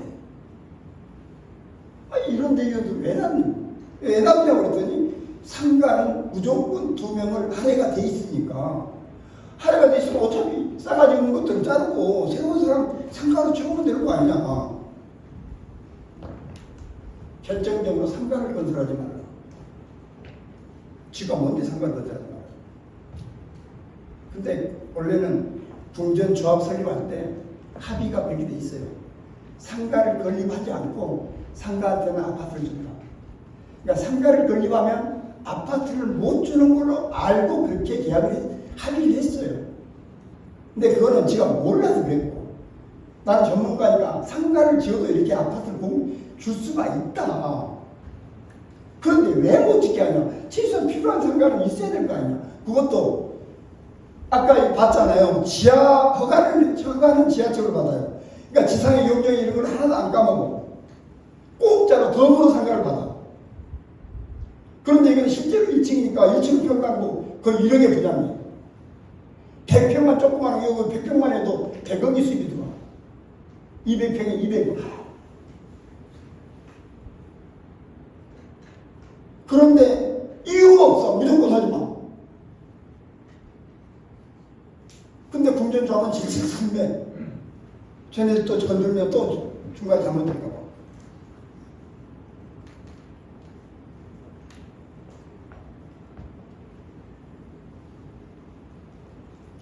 이게 상가는 가나 복리시설 건설하지 않은 경우로서 건설하지 않으면 확실히 줄 수 있어요. 근데 요것만 하는 거지. 사람들. 나머지 기존 복리 부대시설 복리시설 가액에서 새로 공급받는 부대시설 공급을 새로 그러니까 상가를 지어도 시설의 추산을 뺀 금액이 분양주택 중 최소 분양가액 금액의 추산액에 정관도고 정하는 비율을 곱한 가액보다 크면 상가도 갖고 아파트도 받아요. 아무리 설명해도 지금 우리 합의서에요. 상가가 어떤 경우든 아파트를 못 받으면 그 재건축은 중단되게 돼 있습니다. 우리 합의서에 통합 합의서에도 여기 뒤에 나와요. 합의서. 이걸 만약 안 지킨다 소송 한 사람이 상가에 한 사람이 소송해도 100% 스톱입니다. 이건 안 지킬 수가 없어요. 그런데 상가를 질투받는 쥐가 상가만 주면 되는 거잖아요. 그것도 조합이 협조적이고 맨날 뭐 잘하는 사람들이 그러면 쥐가 할 일은 하나도 안 하고 아무것도.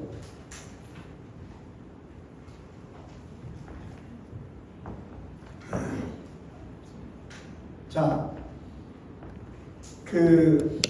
저는 사실은 이 자리에서 작년 8월 달에 설명회 하면서 원격결에 도저히 불가능할 거라고 생각해서 약속을 했잖아요. 약속을 해서 여러분들이 진짜 20일 만에 70% 한신사장 국민들이 70% 동의를 받아오면 내가 10월 말까지 상가를 사는 아파트 사는 조합원 사서 조합원이 되겠다고 약속을 했어요. 그런데 죽기 살기로 해서 2주 만에 다 받아왔어. 그래서 샀어요. 그런데 저는 여러분 아시겠지만 이미 아크로 뉴파크에 펜트하우스를 가지고 있어요.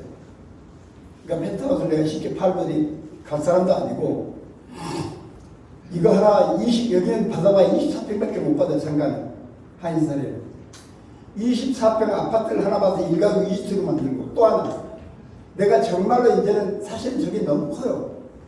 얘들이 다 영국에서 이제 신고를 아예 안 들어오니까 집사람하고 둘이만 있는데 실제 평수는 한 4, 50평 되는데 둘이만 살기에는 너무나 크고 그래서 사실은 요즘 진짜로 뜨는 압구정이나 성수나 이런 데 좀 이사도 생각 조금은 하고 있어요, 사실.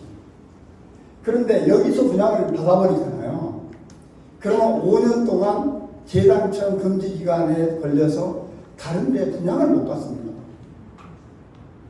그러면 어떻게 해야 돼요, 제가? 여기에 계속 있을 수가 없죠. 그죠? 근데 제가 내년 이맘때쯤 사실은 조합 설립하고 나면 그나마 이 상가를 못 팝니다. 한번 조합원이 되면 예를 들어서 아파트 같은 경우는 5년 이상 거주하고 10년 이상 보유한 사람들은 매매가 돼요. 조합 여러분들 아마 다 아실 거예요. 내년 조합 설립하기 전에 어떤 사정이 있는 분들은 조합 설립하기 전에 파셔야 돼요. 안 그러면 조합 설립하면 못 팝니다. 그러니까 못 팔 수는 있는데 살 사람이 없어요. 왜냐 조합원 지위를 양도 안 해주니까. 그런데 10년 이상 앞으로 이제 분양 신청이 2년 반 뒤에쯤이 할 텐데 2년 반 뒤에쯤 내가 10년을 보유했고 5년 이상 거주했다면 아무 때나 팔아도 됩니다. 그래서 엄격히 따지면 저는 정비구역 딱 지정하고 내년 이맘때쯤 조합 설립하기 전 동의서 받을 때쯤 그냥 팔고 떠나는 게 답이에요, 원래는. 자, 정상적으로 보면 앞으로 내가 이걸로 아파트를 받아서 아파트 못 받아요. 그러면 여기서 무슨 한신사례를 위해서 내가 보통 여러분이 생각하듯이 내가 한신사례를 이롭게 하기 위해서 무슨 이상한 데를 할 것 같아요. 누가 봐도 한신사례를 유료하게 할 수가 없어요. 절대로. 궁계는 우리가 조합장을 준 이유가 뭔데요? 조합장이 궁계나이나 궁전 뭐 할아버지가 조합장해도 절대로 다른 남자한테 피해를 줄 수 없어요. 설계를 이상하게 우리는 뭐 널널하게 하고 여기는 답답하게 해놨다. 당장에 허가가 안 나요. 뭐. 그거 말고 뭘 아까 내가 진짜 사례를 생각했다면 휘트니스센터나 이런 것들은 어디 군대나 동국에다 넣겠죠. 그거 왜 설에다 넣어요? 근데 뼛속까지 저를 의심하는 것 같아요. 군대의 일부 사람들. 한영기 저 새끼가 저거 hen신설에 있거나 우리는 진짜 이거 완전히 엄청 경계해야 되고 어느 한 단지가 잘 되면 단지 전체는 죽죠. 단지 세 단지가 똑같이 잘 돼야 단지 전체가 살죠. 제가 재건축 전문가인데 그거를 나하고 아무 이해관계도 없는 사례를 위해서 내가 뭘 하겠다고. 행여나 동국 여러분도 그렇게 생각할까봐 내가 높아시 말씀드리는데요. 내가 자신있게 말씀드리는데 여러분은 나중에 이제 조합 설립하고 그때쯤 되면 뭐 부조합장 나올 거예요. 서리도 부조합장, 이사들도 있고 어쩌고저쩌고. 어떤 사안에 대해서 나하고 어떤 여러분의 대표로 가는 부조합장하고 어떤 이견이 생겼어. 이견이 생겼어요. 여러분들은 100% 제 손을 들어야 됩니다. 그 여러분의 부조합장은 근데 자기 일을 어떤 가시하기 위해서 아니면 그건 선동하는 거 왜 불가해요? 아무것도 모르면서.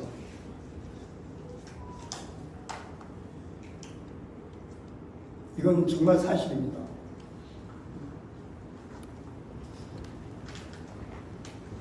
자, 오늘 설명 다 끝났는데 요즘 뭐 빌라 통합에 대해서 엄청 위원비가 많이 돈됩니다. 이거 빌라 이미 통합 안 하면 구청에서 뭐 허가를 안 주고 이미 끝났다고까지 얘기한답니다. 일이 되면 큰일이죠. 전혀 사실이 아닙니다. 저는 여러분들 다 싫어요. 다른 사람도 싫어하고 동문 여러분도 싫어할 겁니다. 왜냐? 늦어질 거니까. 저 사람 그러면 다만 몇 개월이면 일이 늦어진다고. 여러분 싫어할 거잖아요. 거기 몇 세대 붙으나 안 붙으나 똑같아요.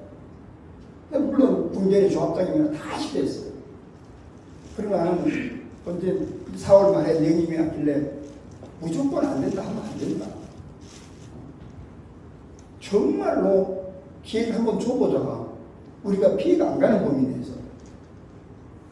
그래서 5월 20일까지, 5월 초에 다시 내용이 5월 20일까지 이 빌라는 100% 동의를 받아야 됩니다. 100% 동의서를 가져오십시오. 그러면 본격적으로 통합 논의해서 하겠습니다. 5월 20일이 왜 5월 20일이냐? 우리가 그래도 6월 10일쯤에는 아까 저 미계 넣으려고 지금 준비해 왔잖아요.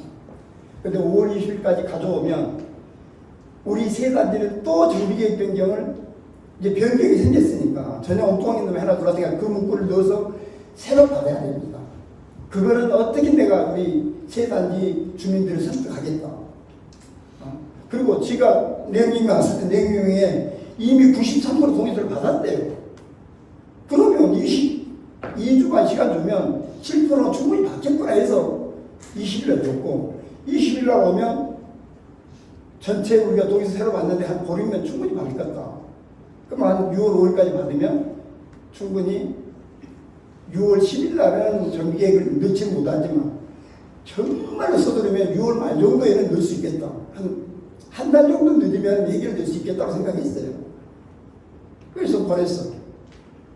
보냈는데 10%만 받으면 되는데 20일날 딱 되니까 내용이 또 와요. 야, 이건 너무 촉박하지 않냐? 6월 30일까지 줘. 완전히 이 사람 강압적이야. 지가 주인이야.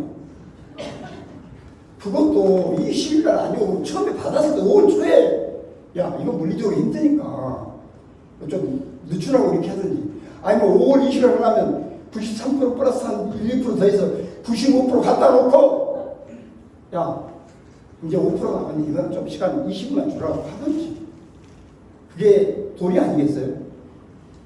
그럼 내용 찍고 그래가지고 야 6월 30일까지 연장해줘.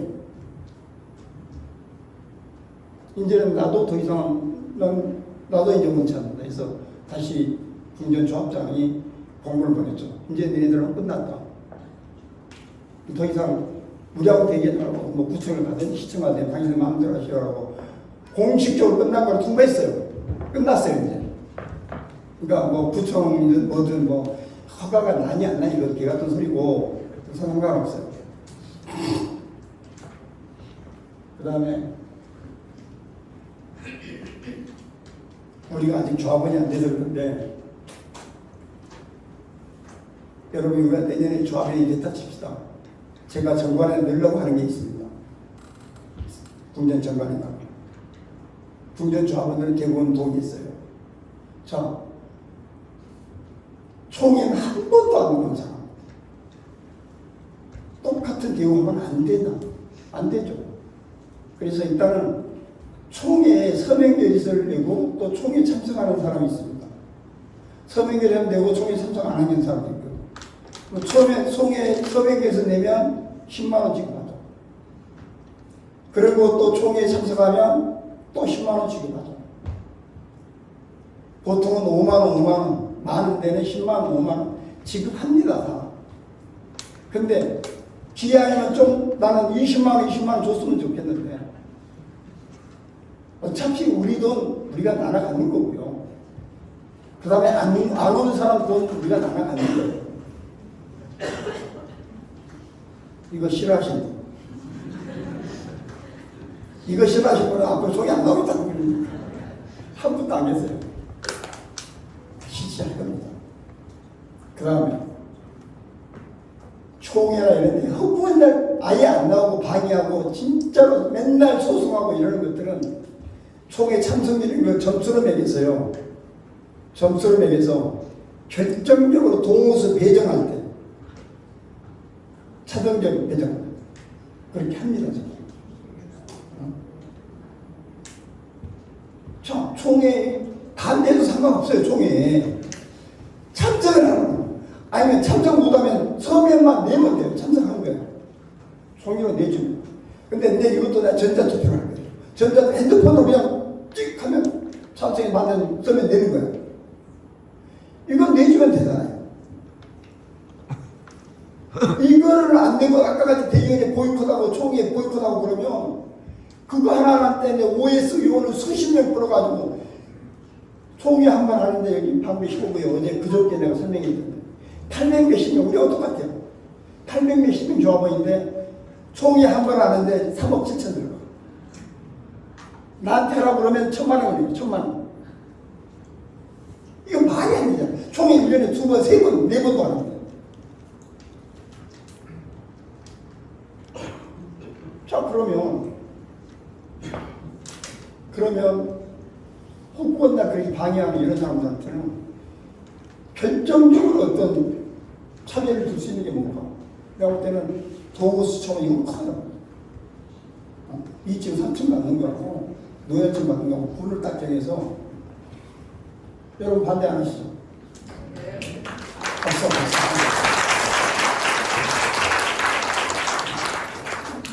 그리고 우리가 조합원이 됐을 때 아까 얘기했지만 정말 악의적으로 그러면 제명시킵니다. 제명이 결코 쉽지는 않아요. 그런데 소송에서 대부분 복귀해요. 그런데 그 소송은 날아가는 순간 수십억이 손해이기 때문에 최소한 김현장 아니면 광장 메이저 변호사 사서 1심, 2심, 3심까지는 수억을 갖다 바꿔서 그냥 간신히 이기더라고요. 근데 그 최종 판결 받을 때까지는 밤에 잠 못 자요. 정말 그런 거에 당하시면 절대 안 됩니다. 그러니까 누가 성공한다고 해서 그런 데 휩쓸려가지고 저렇게 아무것도 모르고 서명한 사람들 이제 제명한다고 그러니까 아이고 나 진짜 나 몰랐어. 나 이건 줄 안, 나 몰라고 했어. 그 얘기가 되냐고요.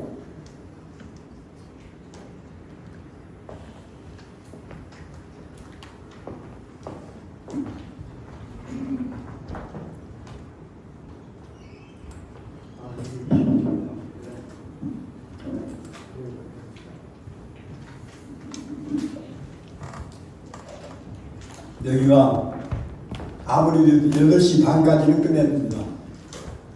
정말 여기 주민센터에 있어서 참 요긴하게 잘 쓰는 것 같아요. 그러니까 반드시 시간을 지켜야 되는 20분 남았습니다. 제가 몇 분만 그 질문을 받고 끝내도록 하겠습니다. 혹시 질문 있으신 분? 그래서 궁전에서는 지금 동국이 300% 채울리면 뭔가 비용을 지불해야 되지 않느냐 이런 얘기를 하는데 그렇게 저희가 만약 300%를 확보를 하는데 추가적인 비용이라든지 뭐 이런 게 들어갈 가능성이 있는지 말씀 부탁드리고요. 그리고 저희가 이제 이주를 만약 하게 되면 100세대든 이렇게 했을 때뭐그 가족들 분양 이런 부분에 있어서 기존 공전이나 선해 주민들에 비해서 불이익을 받을 수 있는지 이런 부분도 말씀 부탁드립니다. 아니 이주할 때 뭐 때문에 그러니까? 추첨이라든지. 예? 동호수. 아 동호수 추첨할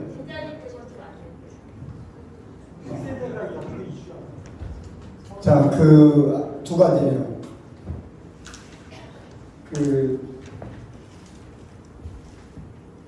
이 일들은 지금 저거 내 대충 보니까 한 34평형은 40세대인가가 지금 동궁으로 배치돼요. 그렇게 하려고 그런다면 동궁에 40층짜리에다가 한 줄을 40개를 놓으면 이게 동궁 거죠. 그죠? 그러니까 동궁에 있다고 해서 아니 궁전에 있다고 해서 궁전 똑같은 3사대 궁전이 먼저 다 분양받고 남은 밑에를 동궁 가져가는 거는 말이 안 돼요. 차라리 안 갔으면 안 갔지. 또 하나는 여러분들은 34평도 극히 일부만 지금 가요. 여러분들 지금 24평하고 29평인가를 그대로 분양해주고 그리고 300% 하니까 남은 게 34평으로 40세를 일단 넣은 거예요. 40세를. 그 다음에 이제 나머지는 또 임대주택이고. 그래서 일부 29평 같은 경우는 이제 뭐 돈 좀 더 내고 34평 올 사람이 있을 거고 올 사람이 없으면 그냥 일반 분양하는 거예요. 그런데 마치 동궁은 제일 적은 게 38평입니다.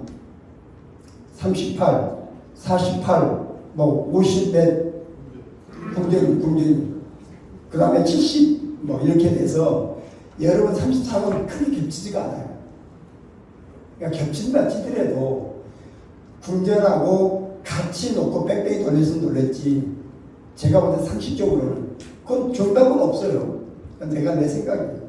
상식적으로는 궁전이 먼저 너였지 맞고 너는 내 땅에 왔으니까 낮은 거 받아라는 건 상식적으로 말이 안 된다라고 나는 생각하고요. 두 번째는 이주할 때 분리 용적률 300% 확보했을 때 공제를 맞서야 되는데 비용 그거는 아직까지 비용을 내고 이렇게 한 사례는 지금 통합재건축에서 제가 우리 아크로도 통합입니다. 원래 20동 21동하고 1동 19동에 통합해서 제가 재건축했고요.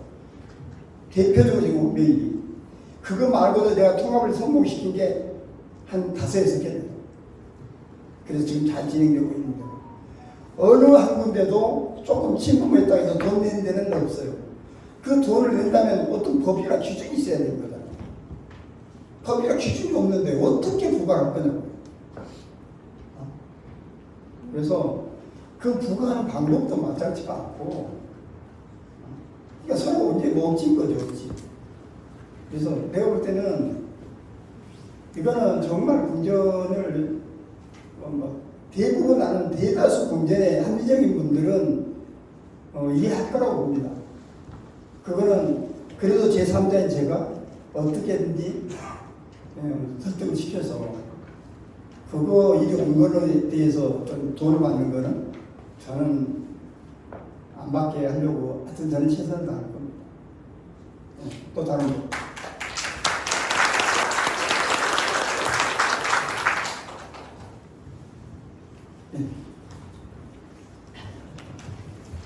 아니 고생 많으십니다. 여기 현대동궁 1,404호입니다. 여쭤보고 싶은 게 이제 앞으로의 계획 좀 세부적인 부분에 궁금해서 그런데요. 특히 아까 그 ANU 설계를 좀 굉장히 디테일하게 설명을 해주셨는데, 제가 듣기에는 이제 많은 뭐 자료 같은 게 공유는 됐는데 그게 확정은 아니다라고 했고, 근데 그 확정이라면 일단 우리 주민들의 실질적인 어떤 동의 과정이라고 해야 되나, 상계 단지도 동의가 되고 각 단지의 어떤 그 주민들의 절차가 필요할 건데 그 절차하고 언제까지 이 세부적인 그 설계안이 확정하실 예정인지 좀 그걸 좀 듣고 싶습니다. 오케이. 이 정비적 규정이 공식 절차가 세 단지 전부 다한테 필요하면 서울시도 같이 나가서 설명해야 하는 절차가 있습니다. 어느 정도 서울시하고 윤곽이 이제 서울시도 이 정도가 됐어라고 어느 정도 안이 나오면 그때 반드시 하게 돼 있는 절차가 설명이 있습니다. 그러니까 충분히 어느 정도 기간이 돼서 서울시하고 협의가 어느 정도 끝난 다음에는 여러분한테 설명할 기회가 반드시 생기고요.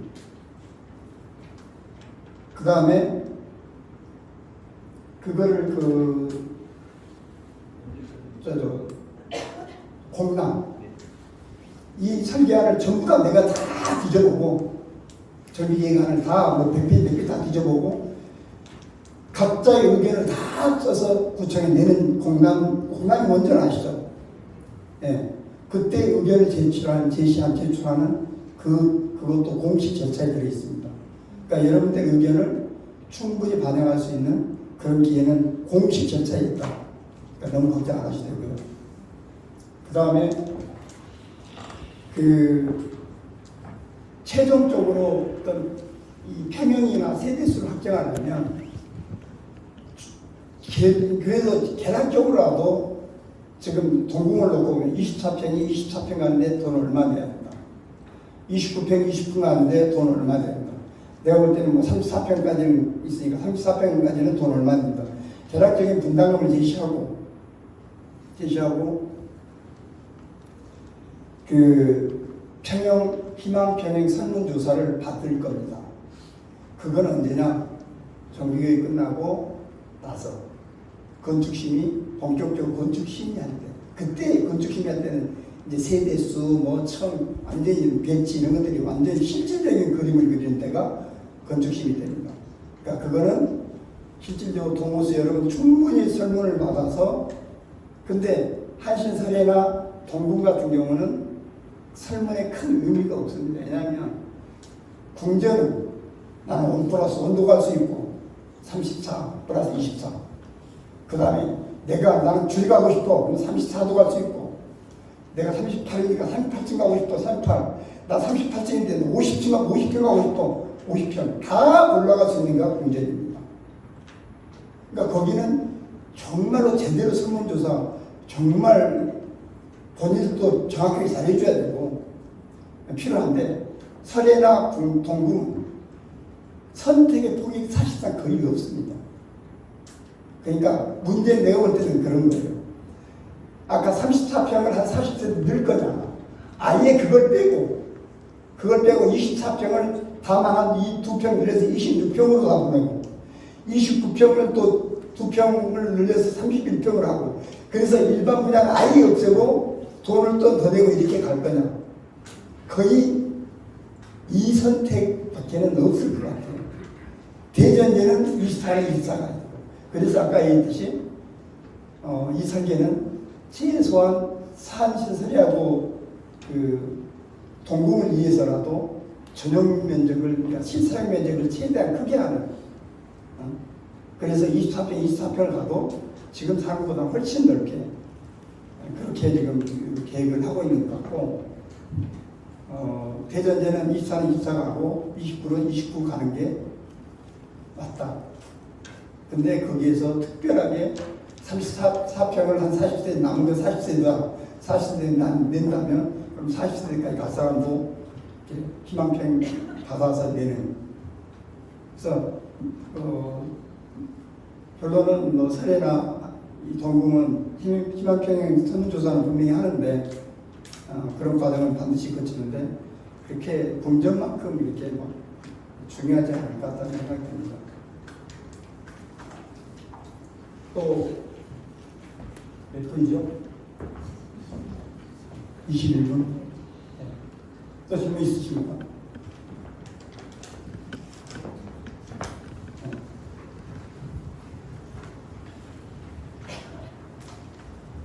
안녕하십니까. 현대도로아파트 주민입니다. 항상 안영기 위원장님 설명에 듣고 설득해서 들으면서 항상 여러 가지를 참 많이 감동도 많이 받고 하면서 자신감도 많이 생기고 하면서 이 계획이 정말 잘 추진되고 있다는 거에 대해서 항상 기쁘게 생각하고 있습니다. 근데 지금 오늘 제가 위원장님의 설명을 들은 와중에 저는 디테일한 부분이 어차피 이제 다 또 계속 앞으로 진행되는 상황 중에서 변동 사항도 있을 수 있고 하겠지만, 저는 개인적으로 오늘 설명을 듣는 와중에 제일 저한테 제가 딱 걱정되는 부분이 딱 한 포인트가 있었는데, 위원장님이 중간에 이제 말씀하신 게 중간에 이제 위원장님이 좀 개인적 사정으로 나가실 수도 있다. 그러면 일단은 제가 드는 생각은 지금까지 이제 이 통합 재건축 하면서 여러 가지 회방들도 있었고 말씀하신 것처럼, 그리고 솔직히 여기 계신 분들 중에 이 재건축에 대해서 디테일하게 정말 잘 아셔가지고 솔직히 지금 정확히 이 타임테이블이 어떻게 흘러가는지도 솔직히 저희들은 잘 모르는 것 같거든요. 그런데 이제 한영기 위원장님이 갑자기 이탈을 해버리시면 어느 시점에서, 그러면 이게 이 통합 재건축이란 이 사업이 정말 잘 또 굴러갈 수 있는 건지, 저는 일단 그게 그 큰 포인트가, 이 포인트가 제일 걱정이 돼서 그거 좀 설명 좀 여쭤봐도 되는지. 네. 예. 제가 아까 이 지난 3, 4개월 동안 제가 그 일정을 보여드렸는데 저런 모든 그 서류 작성이나 이런 것들은 사실 정비업체가 합니다. 근데 우리는 정비업체를 내가 잘라버리잖아요. 모든 업체를 다 잘라버렸어요. 그러니까 아까 그 모든 일정이 다 서류적으로 회의록도 어떤 회의록을 작성해야 되고 며칠 뒤에는 또 대의원 해야 되고 대의원 회의 작성하고 또 입찰하게 되면 입찰 지침서를 이렇게 작성해야 되고 또 저기 중간에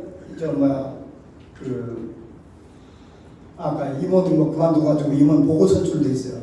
그 보고 선출하는 선관위 모집 그다음에 그 모집 한번 하는데 이사회 대의원에 가지고 어마무시한 일들을 해야 되는데요. 그 모든 정비업체 직원 일을 제가 다 했습니다. 박수 안 치시네.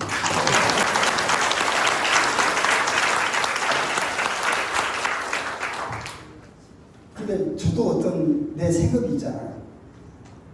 저도 이제 컨설팅 회사를 가지고 있거든요. 그리고 여기 말고도 엊그제도 했지만 방미 15구역 설명했지. 얼마 전에는 뭐 성남의 상대원 2구역에 어떤 개판돼 있는 거기 결국은 이제 조합장 아웃시켰는데 그런 생명이 진짜 저는 지방에서 올라와요. 부산, 대구, 광주. 지금 지방은 아예 전멸이니까 재건축이 안 되니까. 후보나 나서 설명해달라 뭐 해달라 정말 바빠요. 그런데 이게 내가 여러분한테 약속했고 그 다음에 내가 전부 다 얘네들은 도저히 우리가 이게 랜드마크 막 그리고 제2의 원배를 만드는데 이 업체들 가지고는 절대로 안 된다 해서 끝까지 내가 계획을 시켰고 했기 때문에 내가 그 일을 다 했는데 그 일을 하면서도 아까 같이 저렇게 방해하는 사람들 없다고 그런다면 한만해요. 그런데 내가 어느 순간에 이걸 내가 왜 이 짓을 하고 있지라는 생각이 정말 많이 들어요. 어제 설명으로 오늘도 사실 진짜 내가 많이 아프거든요. 근데 이거는 정말 미룰 수 있는 상황이 아니라서 지금 이렇게 하고 있는데 재건축이 절대로 아무나 하는 게 아닙니다. 정말 어렵습니다. 일반인 거의 불가. 여러분 저 없어서 이게 통합 안 됐습니다. 실제로 사마에서 여러분 상담에서 서류를 떼고 와야 되고 실제로 공전에서 이미 서류 떼는 걸로 결정해서 이미 결정돼 있고요. 그걸 집요하게 저 위원장 안 했어요. 그런데 아무래도 내가 위원장을 당분간 해야 되겠다 해서 위원장을 내가 자청해서 했고 그때부터 작년 10월부터 신혼처럼 쫓아다니고 설득하고 별짓 다 해서 다시 여기까지 왔는데 이 과정이 그냥 여러분 일반인은 불가능합니다. 안 됩니다. 그래서 모르겠어요. 제가 약속을 했는데 제가 진짜로 어쩔 수 없이 조합을 떠난다 치더라도 여기 조합장 이런 사람들이 저한테 허구한 날 찾아올 거예요. 가까이 있으니까. 그러면 정말로 내 조합처럼 자문해주고 정말 여력이 된다고 그러면 입주할 때가 최선을 다해서 도울 겁니다.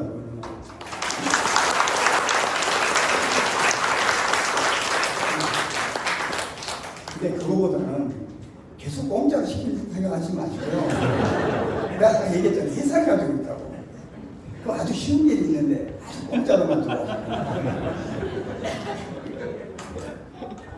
그래서 진짜로 인허가 2주 전까지가 모든 일이 다 끝난다고 보시면 됩니다. 인허가. 그러니까 사업을 8년 안에 끝날 수 있냐 없느냐도 지금부터 2주가 되게 3년 안에 모든 게 다 결정이 된다. 그 기간이 정말 중요하다. 근데 그 중에서도 이 정비구역 지정, 이 1년간 이 시험이 아까 같이 소공을 도저히 서울시에서 안 돼, 소공을 빼. 잃어버리면 이 991평을 어떻게 하면 이제 골치 아파죠. 이것도 대단히 중요하고요. 그 다음에 우리 단지에 맞는 설계가 어떤 거냐. 저는 아까 구름기 없애는 게 첫 번째였고요. 두 번째는 실평수를 최대한 많이 넓히는 거. 그 다음에 실수는 가능하면 평균 실수를 높이는 거. 이 세 가지. 근데 그 세 가지는 지금 다 반영해서 지금 정비구역이 신청이 되어 있기 때문에 이렇게만 잘만 정규교육 90만 난다고 그런다면 그래도 한 50% 이상은 성공했다고 보시면 됩니다. 자,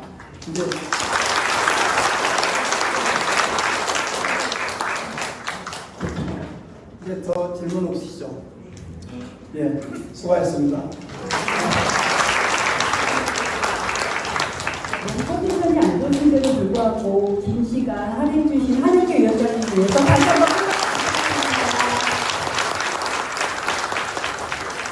그리고 귀한 시간 내주신 여러분 감사합니다. 지금부터 만약에 이 이상 질문사항이 있으시면 나중에 위원장님께 또 여쭤봐도 되고요. 충분히 도와드릴 수 있을 겁니다. 그리고 귀한 시간 내주셔서 진심으로 감사합니다. 수고하셨습니다.